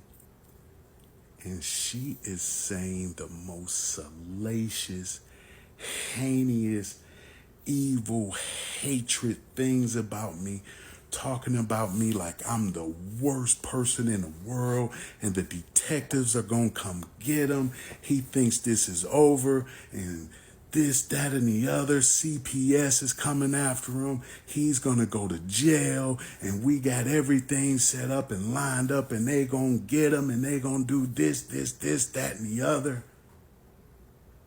And I'm like, oh my gosh, what is this that I'm seeing? And I just don't even know how to collect myself. I'm like, what in the world is going on? And we'll talk about what happens next on part 16. Part 16, how my perfect 20-year marriage abruptly came to an end. So I got this tablet. I'm getting all of my wife's text messages. I'm seeing everything that she's doing, everyone that she's talking to. And now I'm taking this tablet everywhere. Anywhere I go, I can barely focus on work because I'm constantly checking this tablet, finding out where she is and what she's doing. But she's still not responding to any of my calls or text messages. So the big event, just to rewind a little bit, the big event that happened was on 1/29/20. Now we're getting into March. And, this is around the pandemic. So my job is talking about sending people home because of COVID. And I'm thinking this will be very helpful because I don't have to do all the back and forth driving and all of that. So that'll help me out actually if I can start working from home. But before that happened, I get a text message, particularly that I see that says, I know he's going to be at work from this time to this time. I want to go get my stuff and get back before he gets back home. I'm like, okay. So I do my normal routine, drive from work, I get the kids, go to daycare, I come back home. I open the door. I walk past the kitchen. I see a basket that we used to keep on the kitchen counter is not there. I go straight to the bedroom. I open the bedroom door. I go straight to her closet. I had a closet. She had a closet. I go straight to her closet. Everything is gone. All her clothes, shoes, bags, and there's hangers dangling everywhere. And all the stuff I guess she don't want is just scattered on the floor in her closet. What do I do with this? I'm shocked because she's gone. But I'm not shocked because I already saw and was prepared for what she was going to do. But I'm like, man, she actually did it. Now what do I do? So the kids are asking me, Daddy, where's mommy's stuff? What's going on? Children, I'm sure everything is okay. You know, mommy just probably had to get some of her things. Let's just pray. Let's go to bed. We all pile in the bed. We go to sleep. Wake up the next morning, same routine. You know, I drop the kids off, daycare, school, work, same routine. So about a week or so after this event happened, one night I'm sitting at home, I get a phone call. It's my wife. Hello? Oh, hey, hon, how you doing? Yeah, you know, I just wanted to let you know that I'm okay. I just, you know, taking a little bit of time and, you know, everything is going to be fine. Maybe sometime this summer we can talk about our relationship, but I'm just taking a little bit of time. And I'm like, okay, no problem. And I'm not asking her, like, where have you been? What's going on? Because I already see where she's been in the text messages. I already see the stuff that she's saying about me to different people, how I'm coming down and I'm going to jail and CPS and detectives and all this different type of stuff. And she doesn't realize that the detective had already wrapped up the case and had labeled me the victim of a violent situation. And there's there's, you know, documents on that and everything. But I'm just like, okay, yeah, no problem. Then she says, okay, do you mind if I talk to the kids? Sure, you can talk to the kids. So I get a phone to the kids, put it on speakerphone. Hey kids, how y'all doing? Yeah, this is my mom. Oh my God, we're so excited to talk to you. Where have you been, Mom? Mom's doing okay. I'm just getting better.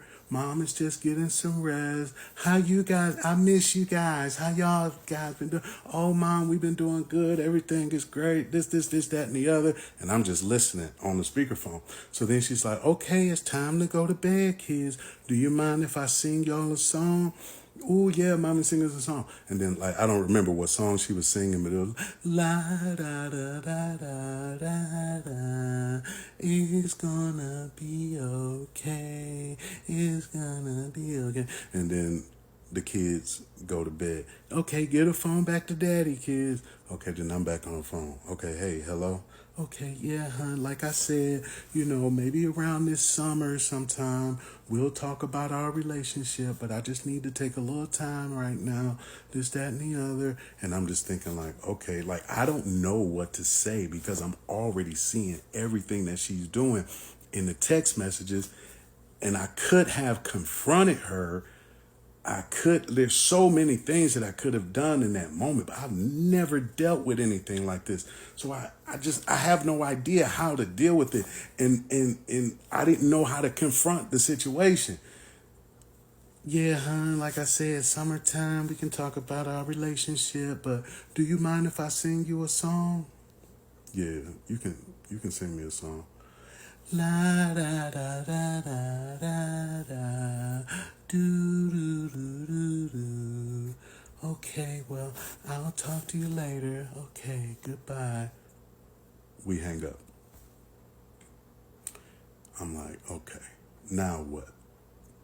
And then this happens where we just start to, now she's talking to the children. She hadn't seen the children, but now every couple of nights she'll call, sing to the children. She'll call, sing to me. And I'll tell you what happens next on the next part. Part 17, how my perfect 20-year marriage abruptly came to an end. So over the next couple of days, I'm still getting the calls, I'm still getting the singing, but I'm thinking to myself, at least the children are speaking with their mother on a regular basis. But I'm just so stressed out at this point. I'm dealing with so much. I got the kids, I got work, I'm managing my wife being gone and the emotions of that. And I need some help. So I make a call to my brother. I'm like, look, man, my mind is in a whirlwind, bro. I need you to get down here. You know everything that I'm dealing with right now. I really need you here. My brother agrees. Within the next day or so, he's on a flight and he's here. He brings my dad along with him as well, which is really comforting. With everything that I have going on, it's really comforting to have my dad and my brother by my side. When my brother arrives in town, he also makes a call to my wife and says, hey, dad is here, I'm here. We know about everything that's going on. Would it be okay if we came to see you just to check on you to make sure everything is okay? She agrees that she'll meet, but under the condition that she does not want to see me. She wants to meet at a mall. She gives us a particular spot that she wants to meet. So we all load up in a van. We drive to the mall. When we get to the spot, everyone gets out. I'm sitting in the car by myself because I want to respect the fact that she doesn't want to see me. And this moment for me was extremely surreal. It's nighttime. This is the first time the children are about to see their mother since she was taken out on a stretcher on 1/29/20 when the big event happened. It's now like the first week of March. And so everyone is in high anticipation of seeing her, including myself, because this is my first time seeing her since that day. So I'm looking around like, where is she? And after some time, I see her come around like a corner, almost like out of the bushes. And she's looking a little disheveled, but it's just a surreal moment because this is my first time seeing her. Then I see the kids run up to her, they're hugging and kissing. I see my brother and my dad, and, the kids are excited, and they're just there conversating and, whatever they're doing. After some time, they come back to the car, and my brother tells me, yo, when we went over there, we were looking for her, and she like jumped out of the bushes. It startled us, it scared us. And I was like, yeah, I saw that as well. And, he says she was saying she was, her life was in danger and she was scared. And that was part of the reason she didn't want to see you. And I'm thinking, her life is in danger. Like, bro, I would bring no harm to my wife. And he's like, absolutely, I know. But I didn't understand the things that she was saying. But we took that, didn't really know how to process it. We leave. So my brother's like, okay, I need to have another conversation with her just to understand how she feels from her perspective. So he says, look, he calls her again. Hey, why don't you come to the house, hang out with the kids for a little while, and then you and I can go out and I can kind of get an understanding of what's going on from your perspective. She agrees. Now, she knows that I'm going to be there and the children are there. And when it's time for that to happen, she arrives. And when she walks in, she's walking on a cane. And I'm thinking, why is she on a cane? What happened? But, I'm just glad that she's there. And this is our first time being together in the home since the day that the big blow up happened. So this is another surreal moment. So we're sitting around. Everything seems to be going well. It's pretty normal. It's kind of weird. And I'm also thinking, is this like the beginning of maybe we can start piecing this back together? Like we're all in the same home together. Even though it's a little weird, everything seems to be going pretty good. But, I take that thought and, I'm just trying to process what's happening in this moment. So now my brother and my wife, they leave. They go out for dinner so that they can talk. After some time, they're gone. They come back. My wife says her goodbyes. And then my brother tells me what they discussed. And he said, she told me that you gave her a traumatic brain injury, that you did this, that, and the other. And that was the reason why she was walking on a cane. And I'm thinking a traumatic brain injury. Like, bro, I told you she had me by the balls. I smacked her, which I greatly regret. But I don't see how that could lead to a traumatic brain injury. And he agreed. He's like, yeah, once again, some of the stuff she was saying didn't make sense. But that's what she told me. After a day or so, my brother has to get back home. He leaves. Now, I'm thinking she's been to the house. We've all been together. Maybe, once again, are we piecing this back together? Are we trying to figure it out? So I think maybe I'll invite her to the house again. So I call, say, hey, look, kids would like to see you again. Would you like to come over to the house to hang out? And she denies it. Nope, I don't want to come. The only reason that I was comfortable being there is because your brother and your dad were there. But I would still like to see the children, but I don't want you to bring the children. Can you arrange it for one of your friends to bring the children for me to have some time with them? No problem. So I call my friend. I'm like, look, she wants to spend some time with the children, but she doesn't want me to bring them. Can you take the children for me? He agrees. So the next few days, my friend is taking the children to hang out with their mom for a couple hours at a time. So that's going pretty well. The children seem to be excited to be seeing their mother, and it's getting very close to spring break for the children at this point. So she lets me know that she now wants to spend the week of spring break with the children. Now, around this time, she had somehow figured out that I was tracking her texts, so she had me blocked, so I didn't know where she was at this point. But the meetups with the children were going pretty good, and I'm like, I would like for the children to be able to have some time with their mother because they hadn't done any overnights at this point. And even though I don't know where she is, I agree. Like, okay, you can have spring break with the children as long as you make sure you bring the children back after spring break so I can make sure they get to school and get back on the rhythm that they're supposed to be on. She agrees. But I was not aware of the surprise that she would have waiting for me on the day she picked the children up for spring break. And I'll tell you what that surprise was on the next part. Part 18, how my perfect 20-year marriage abruptly came to an end. So we're getting into the week of spring break, and I've agreed to let my wife have the children for spring break vacation. But I'm thinking to myself, is she gonna try and pull a fast one on me and like take the kids? So I immediately say, I need to get her on tape. And I don't know why I thought this, but just in case if I find myself in a situation where I got to fight for my kids. So I reached out to her. I said, look, I know we got a lot of things going on. Would it be okay with you if we met just so we can discuss? And I was honestly thinking, like, can we figure out how to mend this together? So she agrees. I'm surprised, but this is exactly what I need. So we go and meet. She wanted to do it in a public place, which is fine.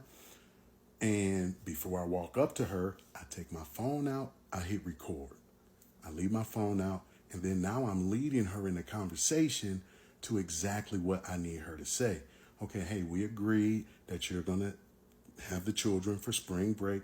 Yes. And you're going to bring the children back on this day. Yes, I'm going to bring the children back. So now she's admitting I got it on tape. Cool. That's exactly what I need. So now we're getting to the day where it's time for the children to be picked up. I'm expecting her arrival, but instead one of her friends show up to pick up the children. That's fine. It's a mutual friend. So I'm like, no worries. So I get the children together, pack the children up. They want me to meet them outside. Okay, I take the children outside, load the children up. They get in the car. And as soon as the children drove off, if you blink, you missed it. As soon as they drove off, I see a guy walking up to me really quickly, sticks a document in my hand and say, "You've been served." And I'm like, what? I've been served? And so I take the document, I go inside, I pull out the document. It's divorce papers. And I'm thinking to myself, she actually did it. She's divorcing me. And I immediately think my assumptions might have been correct. If she drove off with the kids, I got this document at the same time. I was right. She's about to try and take the kids. It's the perfect setup. So I'm thinking, what do I need to do next? So I immediately make a phone call to her. She's not answering the phone. I called several more times that day. She's not taking the calls. And so I'm thinking, I think I was right. And so around this same week, everything shuts down for COVID. And I find out after vacation, the children are going to now be homeschooled. They're not going to be returning to school. Well, we get through that week. Now it's time for the children to come back home. Guess what? Children don't come back home. So now I reach out to her. She's not taking my calls. I send her a message. Hey, look, we agreed that you were going to send the children back at this time on this date. I need you to bring my children back. She denies it. No, I'm not bringing the kids back. Everything is shut down for COVID. Look, this has nothing to do with COVID. We agreed that you were going to bring the children back. I need you to get the children back so I can make sure they got everything they need for school. No, don't worry about that. I got everything they need for school. They fine. I can't bring the children back because of COVID. And it's just a bunch of back and forth. So I give up and I'm thinking, okay, I'm facing a divorce right now. So I got to get smart. So I go to YouTube University and I start researching as many divorce videos that I can find. I'm reading as many articles as I can find. And one of the things that I pulled out was if someone is denying you access to your children, you have to show that you did everything you could to see your children. And you also have to show that they are denying you access to your children. So I started messaging her daily saying, look, why won't you let me see the kids? Can I please see the kids? And I'm begging, please, please, please, please, please let me see the kids. Now, I know that she's going to deny me. I'm just looking for her to give me the response that I need. But also, I really do want to see the children as well. But she's not letting me. She's denying me. And then one day, I get a phone call. Hi, sir. This is Dr. Such and Such. Are you the father of, and they name one of my children. Yes, I'm the father. Yes, I apologize, sir, but that appointment for your son, we're going to have to cancel that appointment. Would you like to schedule for another day? Can you remind me what time that appointment was? Oh, yes, sir. It was on this day at 1 o'clock. Okay. And could you give me the address? For some reason, I can't find the address. Could you give me the address again? Oh, yes, sir. It's at boom, boom, boom. And they give me the address. Okay. Thank you so much for the information. Okay. Yeah, I will call back and reschedule. I hang the phone up. Now I know exactly where I need to be next. Part 19 coming up. How are you?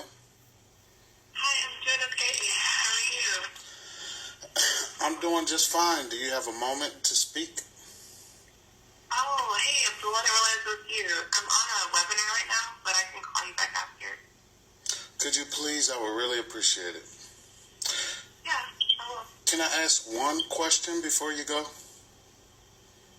Yeah, I'm on a webinar right now, so hopefully it's something short, but go ahead.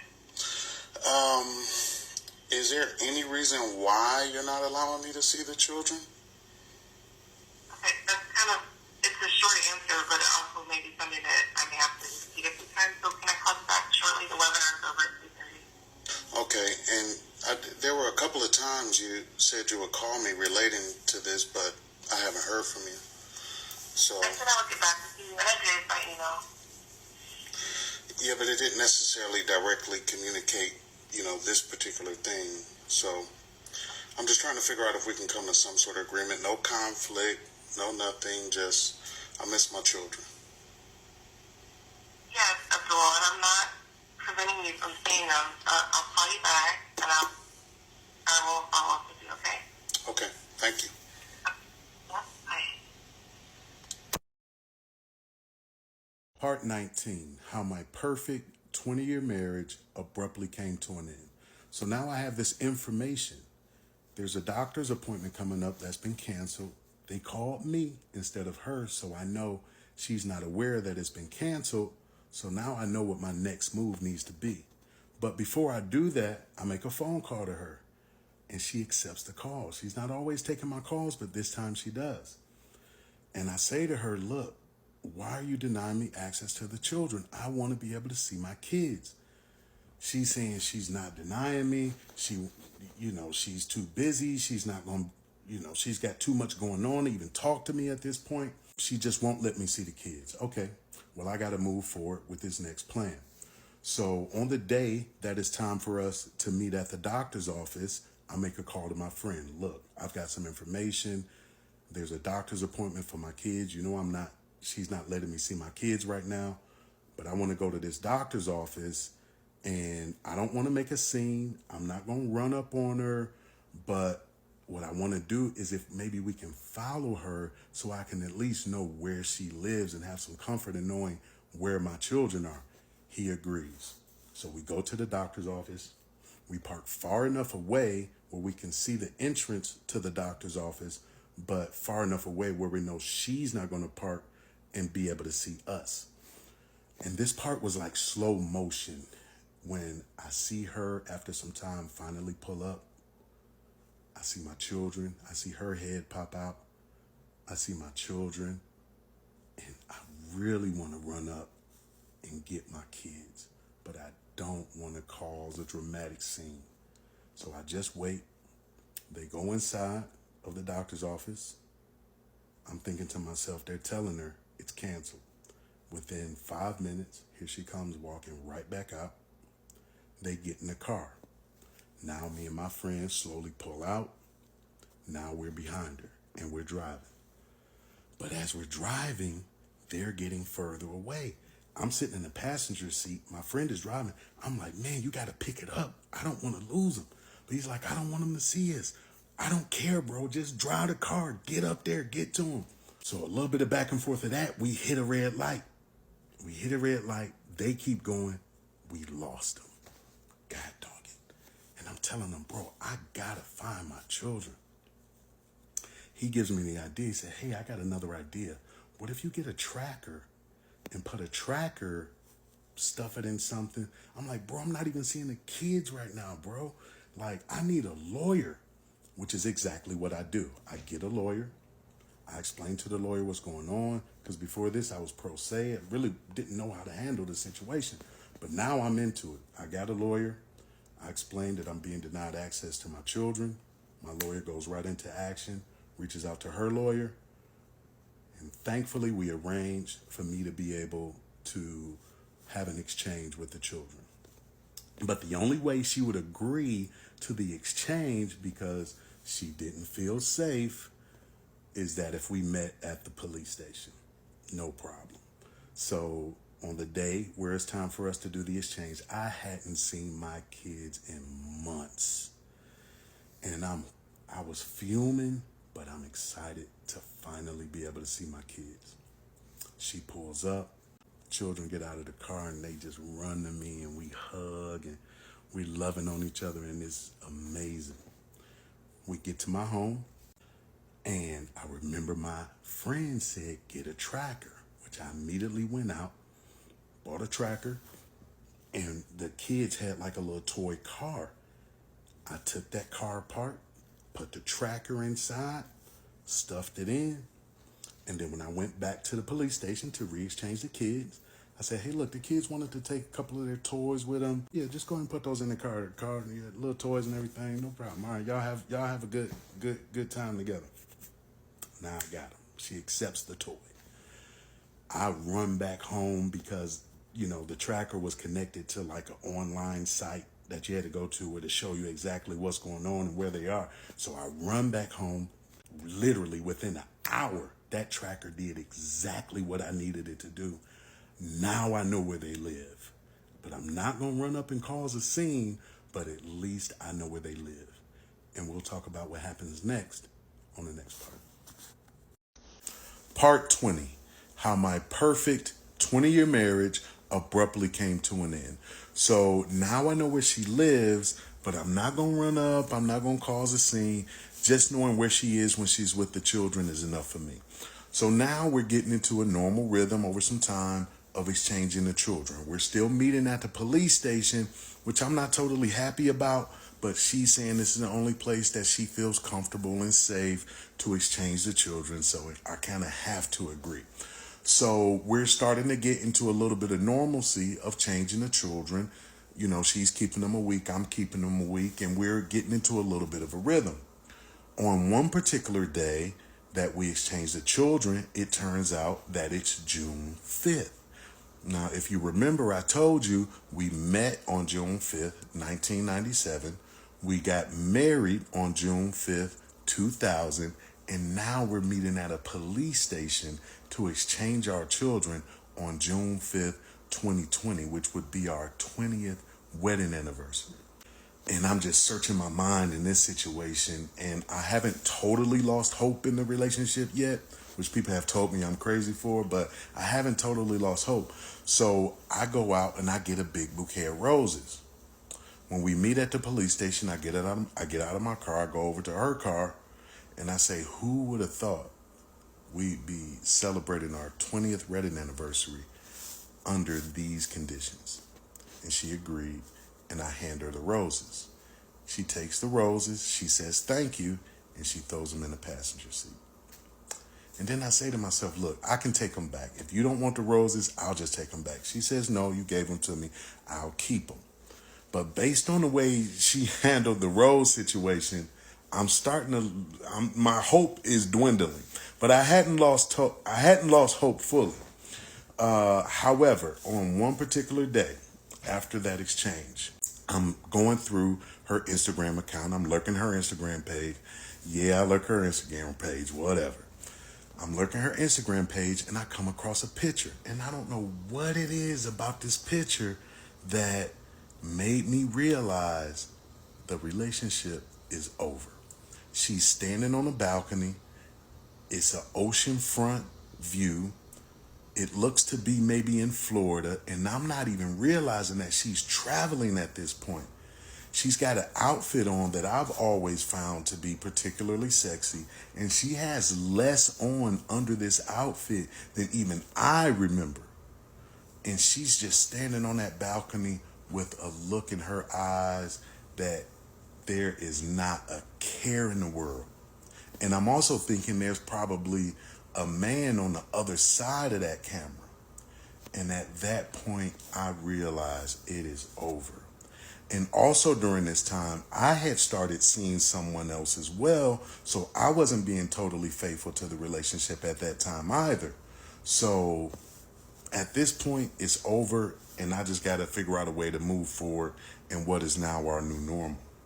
So it's still COVID, and so now I'm at home. I'm all alone when I don't have the children, and I think about my brother who says he was going to try to come back down to try and figure out a way to come back down to provide me some support. So I call my brother, and he says, look, man, I want to get down there to help you, but do you remember when I was sick, when I came up there to see you? Yeah, I do remember. He said, you remember I thought I had a hernia? Yeah, I remember that. Did you ever go to the doctor to get that worked out or figured out what that was? Yeah, man, I did go to the doctor. I have cancer, bro. And I'm like, what? I have cancer. I'm having to go through chemotherapy. I have to go through blood transfusions. Man, it's tough, but you know how we are, man. We're going to push through. And I'm like, absolutely, bro, do what you got to do. And I'm realizing he's fighting for his life. I'm fighting for my family. And we got to be tough in this moment. So after some time, after finding that out about my brother, I get another phone call. Hello, who is this? Hi, is this Mr. Rockman? Yes, this is Mr. Rockman. Are you the father of, and they name my children? Yes, I'm the father. Yeah, I need to meet with you. Okay, but I already met with you guys before, and the last case was unfounded. What is this about? Well, I need to meet with you. They come to my house. They sit down with me. Sir, we have some information that you've been doing some inappropriate things with the children. Have you done this, that, and the other with the children? Absolutely not. I've been through this already. The last case was completely unfounded. Where's this information coming from? I gotta imagine this is coming from my wife again. And I told the last CPS person that there's no way that any of this happened, and my wife has some mental health issues. Well, sir, anytime we have an investigation, we have to take it seriously and we have to follow all of our steps. Well, I'm asking them, what happens if a person is making false accusations? Well, there's really nothing we can do as far as that, but if someone makes a claim, we have to follow through with it. And another thing, sir, we're going to have to keep the children in the care of the mother until the investigation is over. So you telling me I can't even see my kids while I'm going through this process, even though the last claim was unfounded? Yes, sir, we're going to have to get through the whole process. Okay, let's get through it. There's nothing there. And after a couple of weeks, exactly as I told them, it comes back unfounded, is complete. And I'm totally shocked. At this point, I'm totally upset. I get my children back, I hug my children, and we're trying to figure out where do we go from here. And I'll tell you guys what happens next on part 21. Part 21, how my perfect 20-year marriage abruptly came to an end. So now I'm realizing the relationship is over. There's nothing I can do at this point. So I decided to move to a different area just to lower my expenses and get prepared for everything I'm about to face. Around this time, it was time for us to have our first court hearing.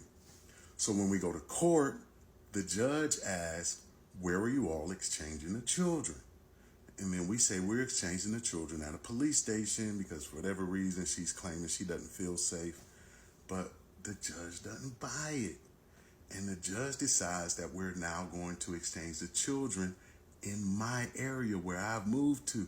So I'm kind of elated because this is like my first victory in this whole process. And the judge said something that I thought was very interesting before we left. He said, be careful because these things don't always go the way you think they're going to go. And so that's interesting. But then we move forward. So now it's coming around the time for the children to go back to school. In the area where I live was a wonderful school district. The schools were right next to each other for the children. All they have to do is take a bus and a bus to school and a bus back, and they're done. Very simple.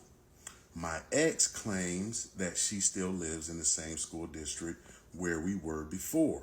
But I know that's not true because remember, I put the tracker on her, and I know that she's living in a shelter, which is not in the same school district.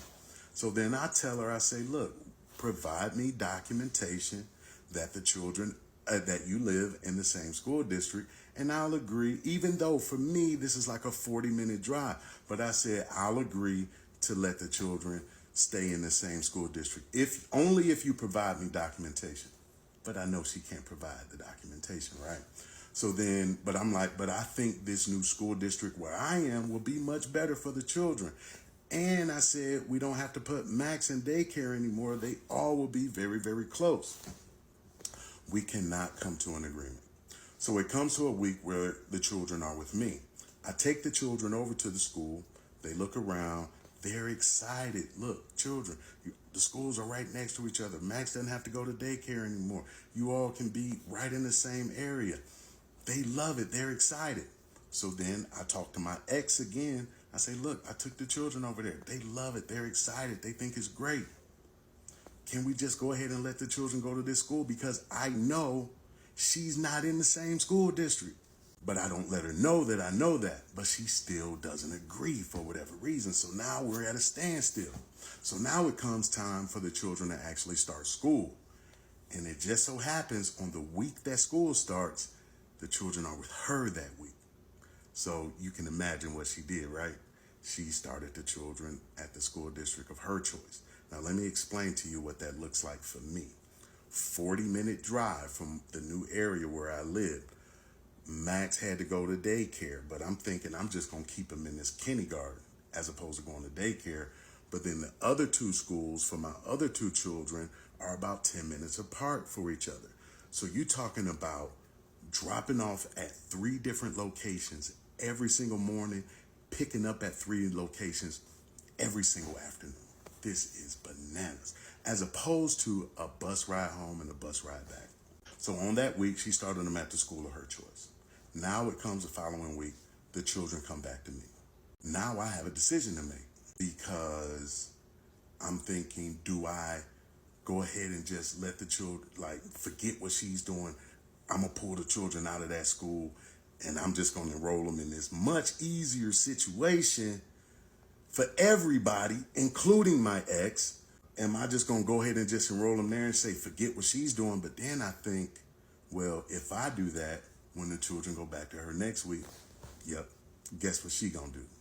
She going to pull them out of my school and enroll them in the school. And I'm like, I'm not going to play that game with the children. So I decide I really just want to do what's in the best interest of the children. That's my my only focus at this point. And even though I know this is going to be much, much, much more inconvenient for me, for the sake of the children, I decide it's for me to just keep them in the school district where they are. I got to drive 40 minutes. I got to do 3 drop-offs. But guess what? The children don't have to go through.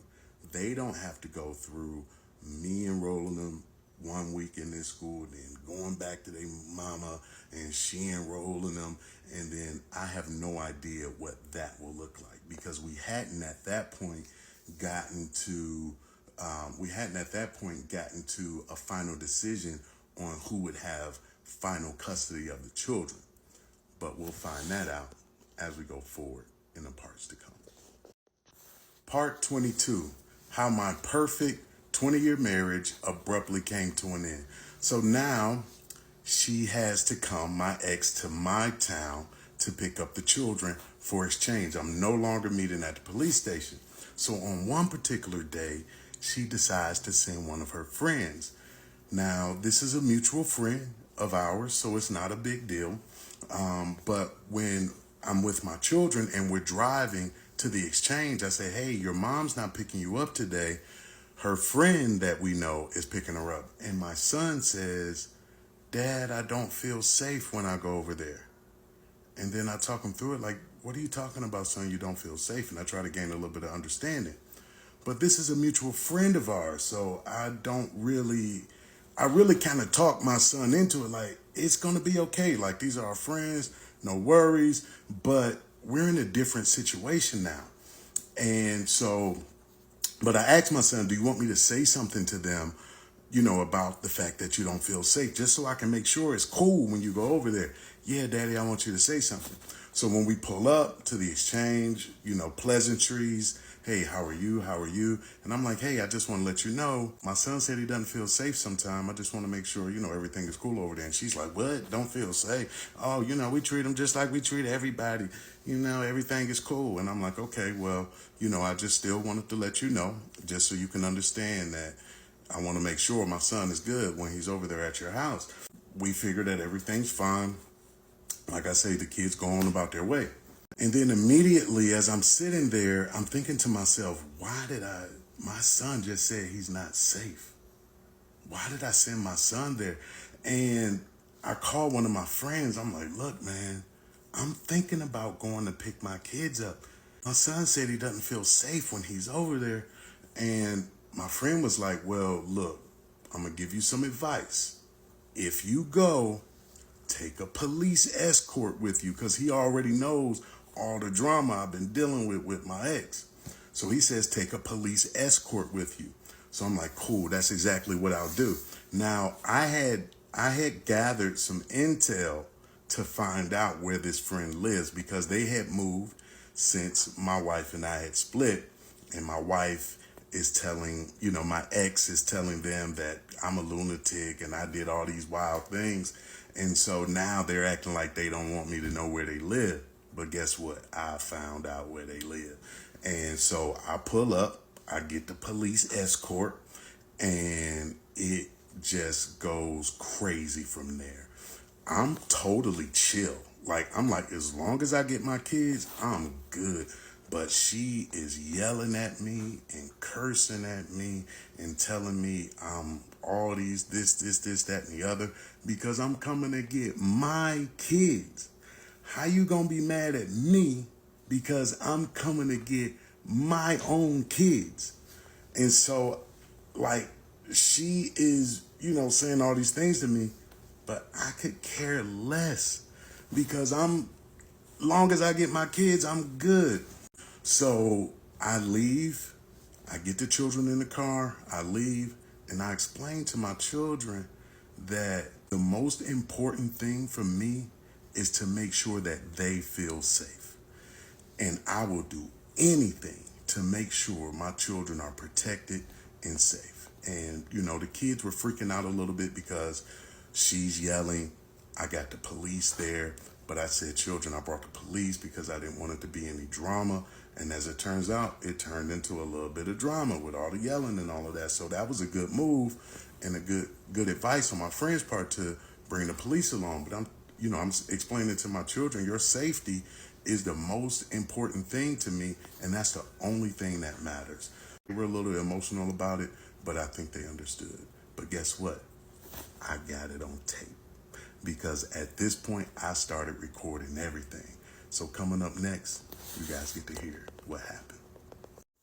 Part 23, how my perfect 20-year marriage abruptly came to an end. So my focus now moving forward is what's in the best interest of the children. That's the only thing that I'm focusing on, and how we can begin to move forward as co-parents. And based on our history of doing marriage workshops and seminars all over the country, our TV show where we spoke about relationships, all the things that we did, I always thought that if we were ever to break up, we'd be the ideal co-parents. But I'm learning that's the furthest thing from the truth. And I know y'all think I'm crazy with all the hell that she sent me through, but for whatever reason, in the midst of it, I think I was focused on the person that she was before, as opposed to the person that she is today, that's trying to destroy me, trying to get me put in jail, take my life. I mean, I'm just not seeing it for whatever reason. I'm just staying strong to get through it. And I was probably being a little delusional, like I say, thinking about the person that she was in the past, but she certainly is not that person today. So now we're getting to the point where the children it's time for them to go back and start playing sports. And we have one of their sporting events coming up. And I pack up a cooler, put snacks and drinks and all those different types of things in it. And we show up to the game. We sit in the bleachers. And after some time, she shows up. But I notice she sits way on the other side of the bleachers. And I'm thinking to myself, why is she sitting way over there? Like, the kids are here, I'm here. Like, what's the issue? And I'm thinking that's weird for the kids. Like, you sitting way over there, I'm sitting here. And so I tell the kids, hey, pack the cooler up, put your drinks in. Let's go over there. We're going to go sit next to mom.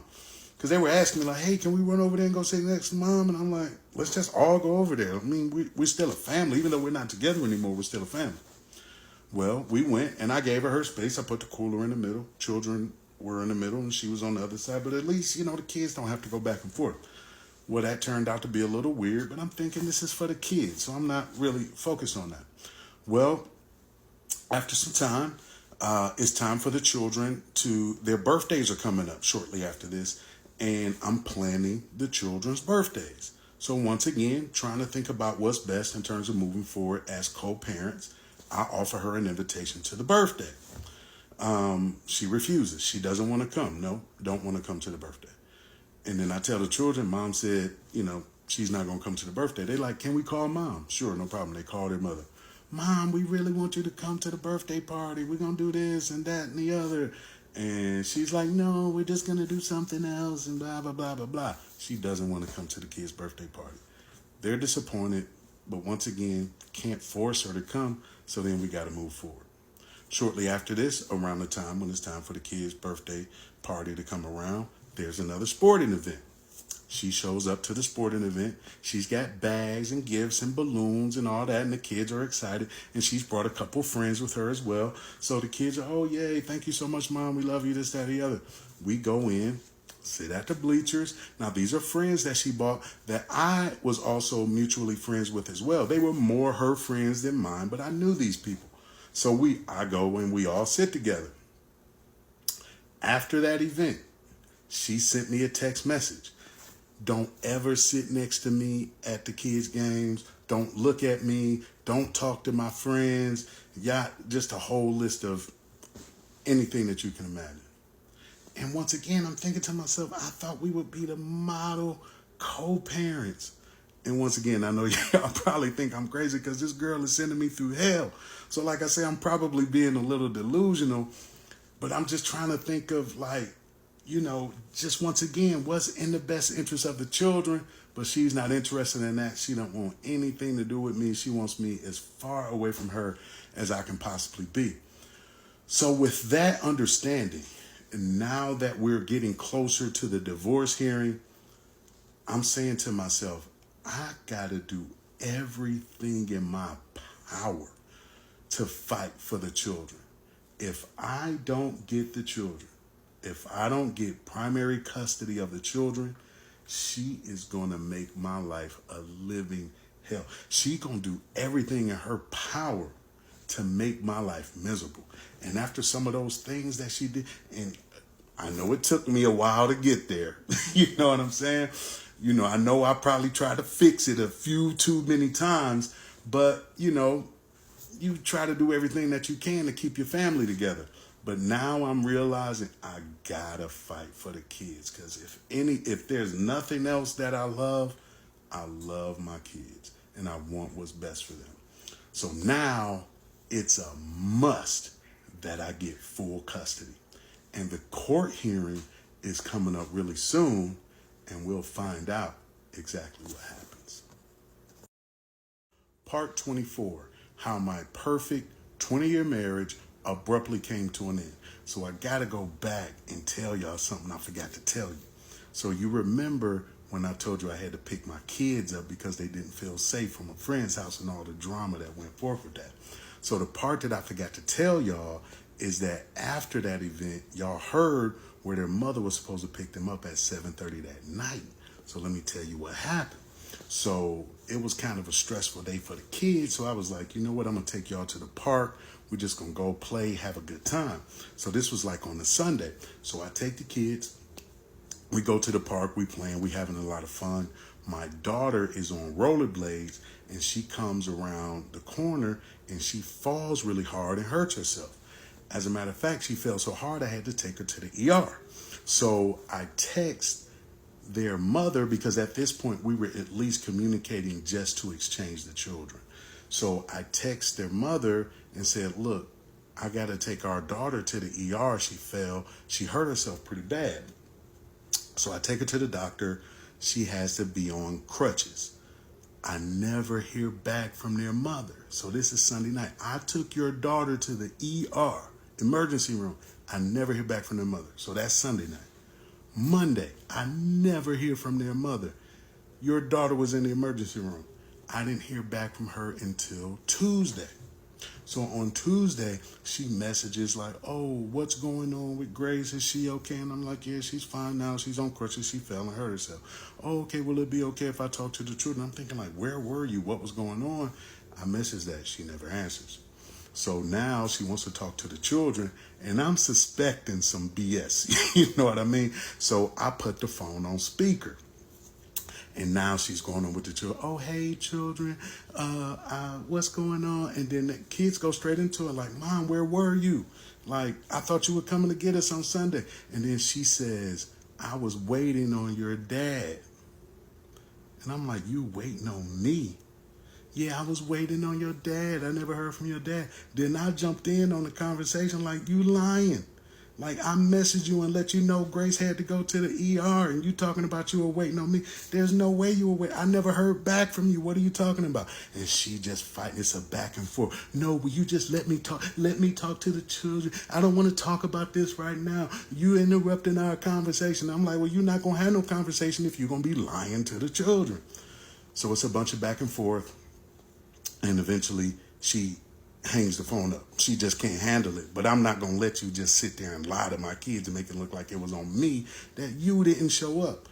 So then I pulled up my phone and I showed my children all the messages. I said, look, children, as you can see, I talked to your mother. I said, do you see that where I sent that message? Yeah, Daddy, we see that. Do you see a response on that day? No. When do you see the next response from your mom? And I went all the way through the messages just to clearly show them that, look, I apologize that conversation got heated, but guess what? I'm not going to sit there and let her lie to you guys and make it look like something that is not. She needs to just admit that she did not show up, which is irresponsible, and not try to take the blame on me. And I got the conversation recorded. You want to hear it? All right, it's coming. Part 25, how my perfect 20-year marriage abruptly came to an end. So over the years, I've done a lot of research trying to figure out what is wrong with my wife. Like, what are all these different trips to the hospital, these manic episodes? And I spent a lot of time trying to figure out what is going on with her.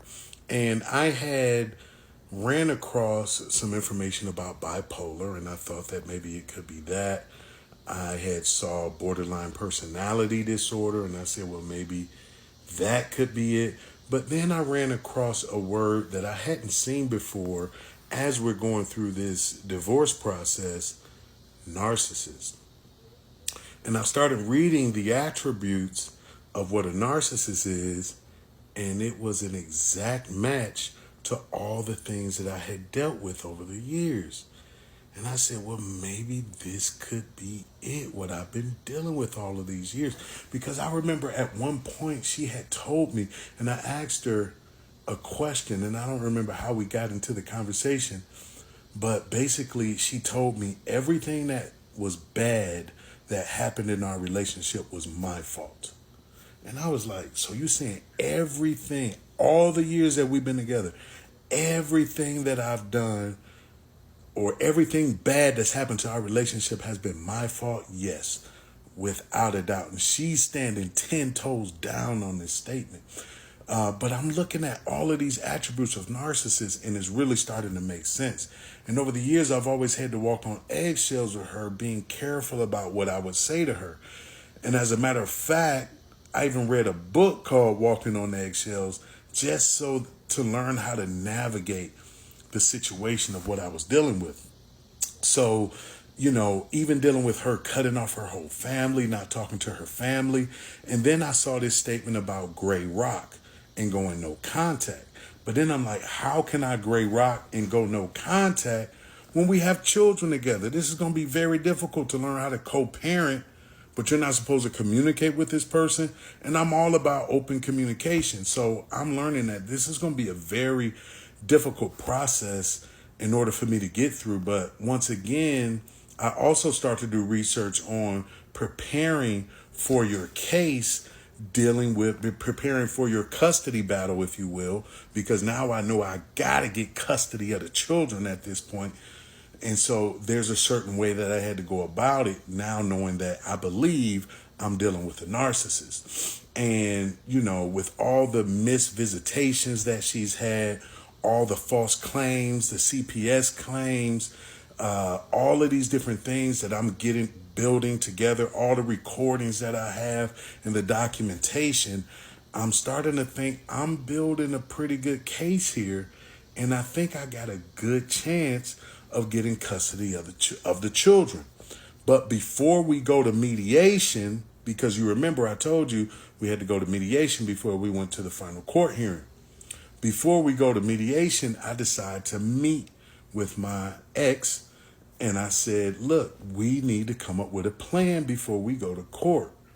Because if we go to court and let court decide, who knows what will happen? And at this point, I'm knowing that I think I got a pretty good case to get the children. But it's still, you never know when you go to court. And typically, as a black man, as a man, period, typically it defaults to the mother to get custody. But I'm dealing with so much drama from her. I'm thinking to myself, if she gets custody, she's going to make my life a nightmare. So I decided to meet with her. We got to create a plan. We got to go into mediation and then on to court and letting them know that we're trying to put some kind of agreement together so neither one of us gets screwed. But really, this is me trying to, and maybe this is me being a little cocky, but I thought I had a good chance of getting the kids. So this was me trying to throw her a bone. Like, look, just like the judge said, things don't always go the way you think they're going to go. And so this is me trying to say, hey, look, let's try to create a plan so neither one of us gets screwed in the end. She does not agree. She doesn't want to do it. So then I got to move forward with my plan. And we'll find out what happens, because coming up next is mediation and the final court hearing. Part 26, how my perfect 20-year marriage abruptly came to an end. So now it comes time for us to go to mediation. When we arrive at mediation, one of the things that the mediator says that is really helpful for me is that you don't have to agree to anything in mediation, and anything that you discuss, if you don't agree here, can't be used in court.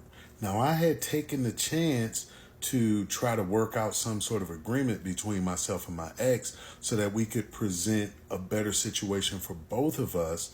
Basically try to do my own mediation. That was failed. We didn't agree to anything. So now that we come to mediation, I know my main focus is getting custody of my children. So as we're going through this mediation process, I'm remembering that the mediator said we don't have to agree to anything, which is exactly what I do. There's a lot of back and forth. Well, what about this? What if we do this? What if she has the kids this time, that time? I don't agree to anything, because she's looking for the same thing that I'm looking for. I want custody of the children. She wants custody of the children. And the mediator is letting me know, you're taking a risk by taking this to court, but I feel like I got a pretty good case built up, as I mentioned. So I decided to take my chances. We're going to take this to court. We don't agree to anything in mediation. So now we got to move forward. We got to go to court. But keep in mind, this is during the time of COVID. So we're not able to meet actually in court. I have to go to my lawyer's office. When I go to my lawyer's office, this is wild, because when I go to her office, she's a chain smoker, and she's got an ashtray with cigarettes a mile high. And she's puffing on these cigarettes. I mean, every time one goes out, she's lighting up another one. And I can barely breathe with all the fumes from the cigarettes just encapsulating this office.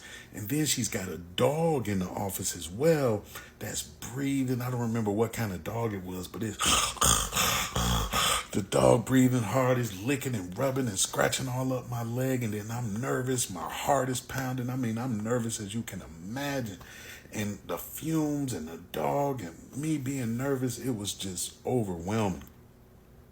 So we flick on the Zoom as I'm dealing with all of this and trying to focus on getting through this divorce hearing.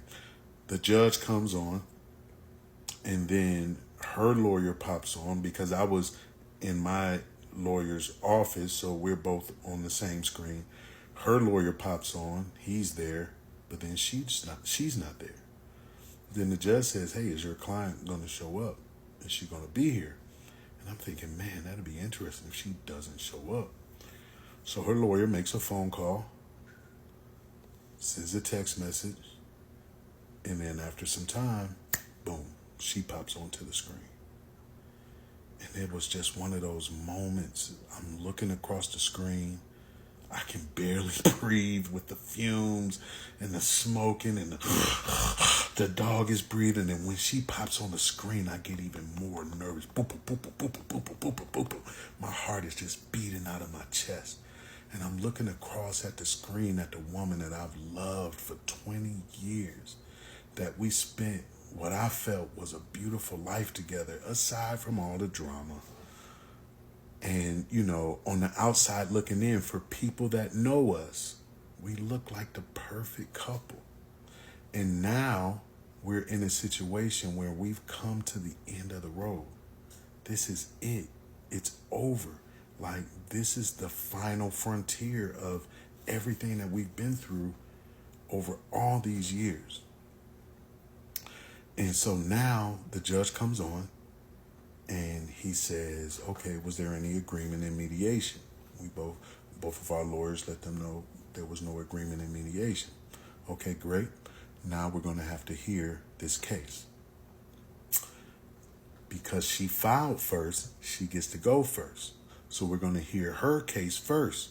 And it's time for her to present all of her witnesses. So then the judge asks, make sure that all the witnesses are prepared and here, and they check that everyone is set up in the Zoom, because it's now time for her people to come and present their case, for them to hear all of her witnesses. And we'll hear what her witnesses say coming up next. Part 27, how my perfect 20-year marriage abruptly came to an end. So now we've gotten to the point, it's time for her to present her case and present her witnesses, because she's the one that's filed for divorce, so she gets to go first. So now we're doing this over Zoom, and as she's bringing her first witness in, one of her friends from Tennessee pops up on the screen. And I'm thinking, okay, this will be interesting. And her lawyer begins to ask her questions. Tell me about your friend. Oh, we've been friends for over 20 years. She's an amazing person. She does this and she does that, and she has just been the best friend that you could ever imagine. Can you tell me about childcare? Who do you typically see usually taking care of the children? Oh, definitely her. She's an amazing mother. She does this for the children and that for the children. And I always see her taking care of the children and doing this, that, and the other. Just an amazing mother. And who do you think should have custody of the children? Oh, definitely her, because she is such a good mother and she always does the right things by the kids, and it would just be the best thing if she could have custody of the children. Okay, great. And then now let's bring in the next witness. Thank you so much for your testimony. Now let's bring in the next witness.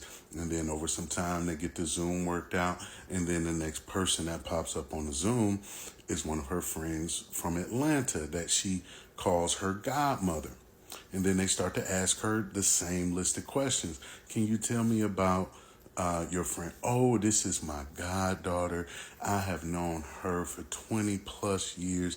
She's an amazing person, and she is just the most brilliant, amazing person that you could ever believe. And who do you think, or who do you typically see that's mostly caring for the children and taking care of the children? Oh, definitely her. She is an amazing mother. She takes such good care of the children. She does this, that, and the other for the children. And the children always look so good. And she is just the best mother. And who do you think should have custody of the children? Oh, definitely her, because she is such a good mother. It wouldn't even make sense for the children to be anywhere else but with their mother. Okay, thank you so much for your testimony. And then they bring on, it's the same thing. They bring on another friend from Tennessee. Everyone's out of state that she's bringing on, and it's the same list of questions that they're asking. And then they get to a person pops up on the Zoom. That's her friend that's here in Texas, the one that I told you I went and picked my children up from her house because my son didn't feel safe. So I'm thinking this should be interesting. What are they going to say? How are they going to spin this? And I'm getting nervous because that was a heated situation. So how is this going to go? So they start the questioning, same line of questioning. Tell me about your friend. Oh, we've been friends and I grew up with her and she was like an aunt to me and this, that, and the other. And she's just an amazing person.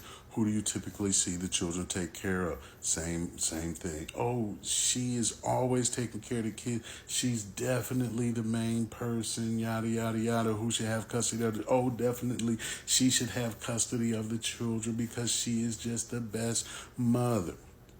And then they go into our situation. They ask, okay, we understand that there was a situation where Mr. Rockman came and picked up his children and things got a little heated. Can you tell us a little bit about that? And then she goes in, he told us something about his son didn't feel safe at our house. And I told him we treat him like we treat everybody else. And So we were there. Everybody was having a wonderful time. We were just having a great time. And then all of a sudden I get a knock on the door and I'm like, who is this? And then I go outside and I'm like, what is he doing out here? You're not even supposed to have his address. And then he talking about, I'm here to pick up my kids. Well, your ex was the one who wanted the kids to be over here, and the kids are doing just fine.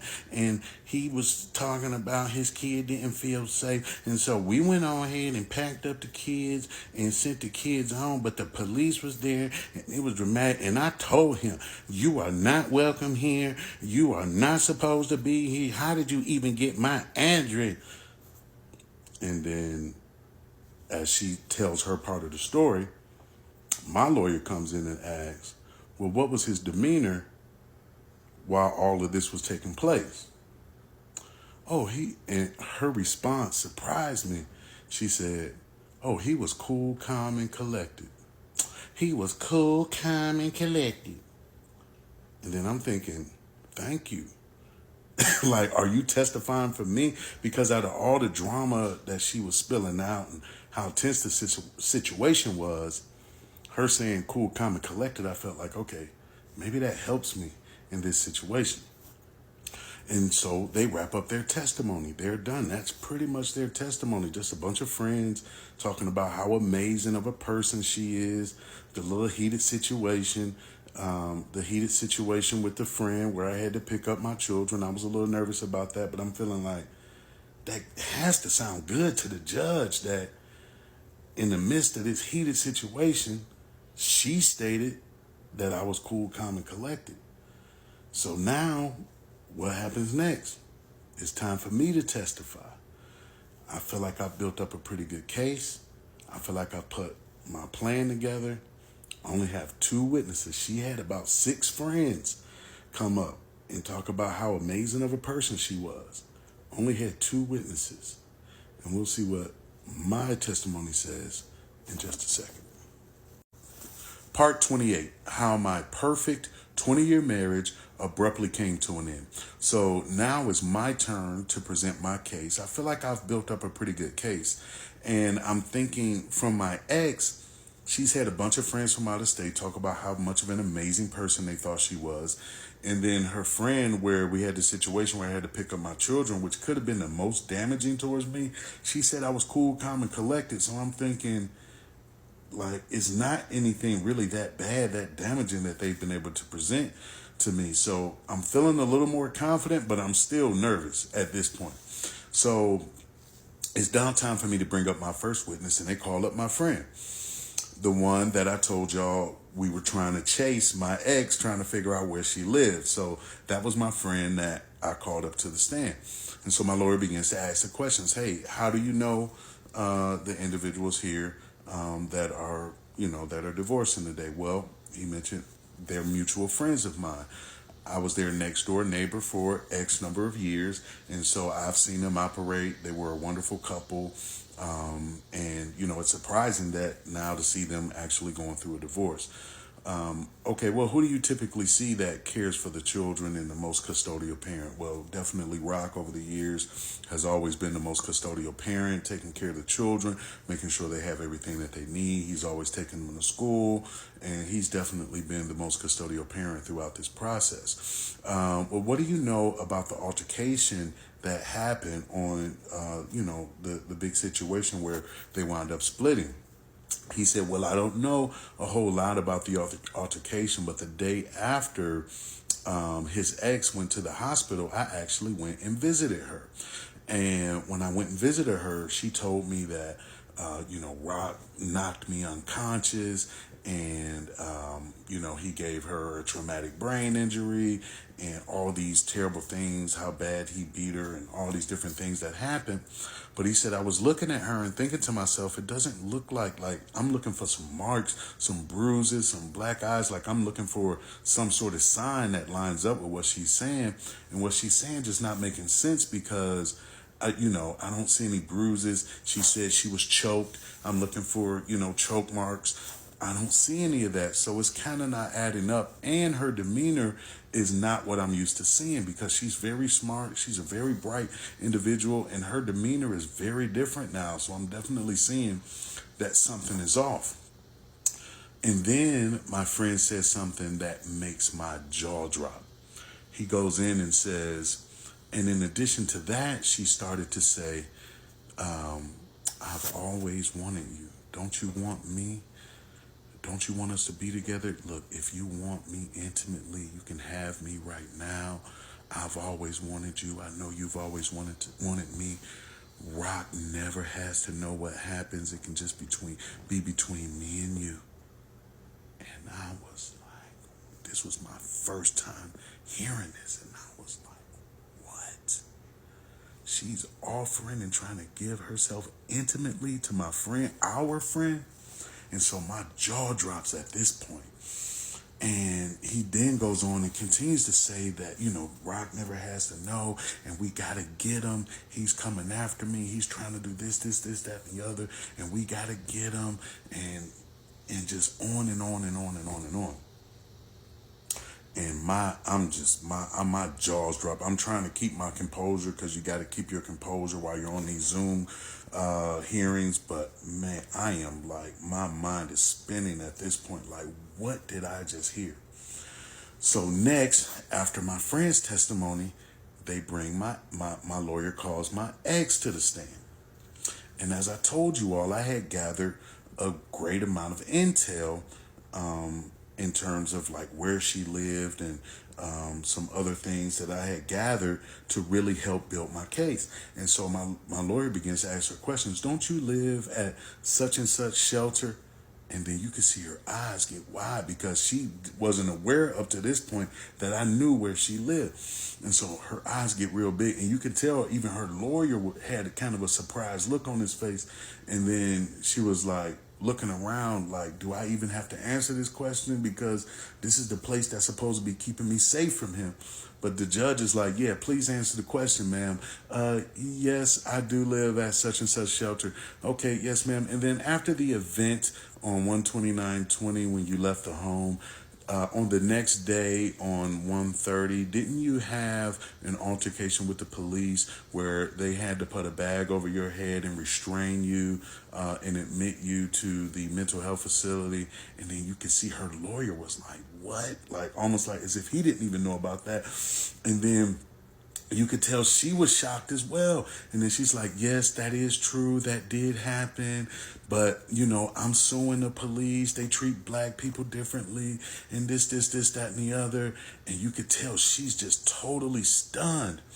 And as I told you all, the way I got that information, and I hadn't told y'all that part yet about her having an altercation with the police the next day, but I had gathered that information through all the texts that I told y'all I was receiving, and she was building up her own timeline of events of what happened, and that was one of the things that I ran across. So I presented that to my lawyer, and my lawyer called her out on it. So then my lawyer's like, well, if there was any sort of traumatic brain injury, don't you think it would have come from that, as opposed to a smack from your husband? And you could tell she's totally startled and fumbling over the question. So now she ends her testimony. Now it's time for my next witness to come up, and we'll find out what happens there on the next part. But it gets interesting. Part 29, how my perfect 20-year marriage abruptly came to an end. So now we're getting close to the end. My ex has presented all of her testimony. I've had my friend come up to testify, and now it's time for me to bring up my final witness. And I'm still dealing with the fumes. I can barely breathe. The dog is still barking up my leg. And I'm just, every time my lawyer's not looking, I'm kicking the dog out of the way. Get out of here. I'm trying to get through this situation. And I'm also thinking that maybe I should have brought more witnesses. I mean, as I mentioned, my ex had 6 or 7 witnesses talking about how much of an amazing person she was. And I'm thinking maybe I should have done more. Maybe I made a mistake. Maybe I'm still not 100% sure if things are going to go in my favor. You never know in family court how things are going to go. And throughout my preparation, obviously, I talked to my friend, the one that helped me, chase her down when we were trying to figure out where she lived and we lost her. He was on board 100%. There were some other people that I had spoken with, but they signed off. They didn't want to do it. But in addition to my friend, I had the support of her family as well. And throughout the course of leading up to getting ready to go through the divorce, I had been speaking with her parents, and I also had been speaking with her sisters. And they were, as well as myself, were concerned about her having primary custody of the children because she had cut her parents off. She had cut her sisters off. They weren't speaking at all.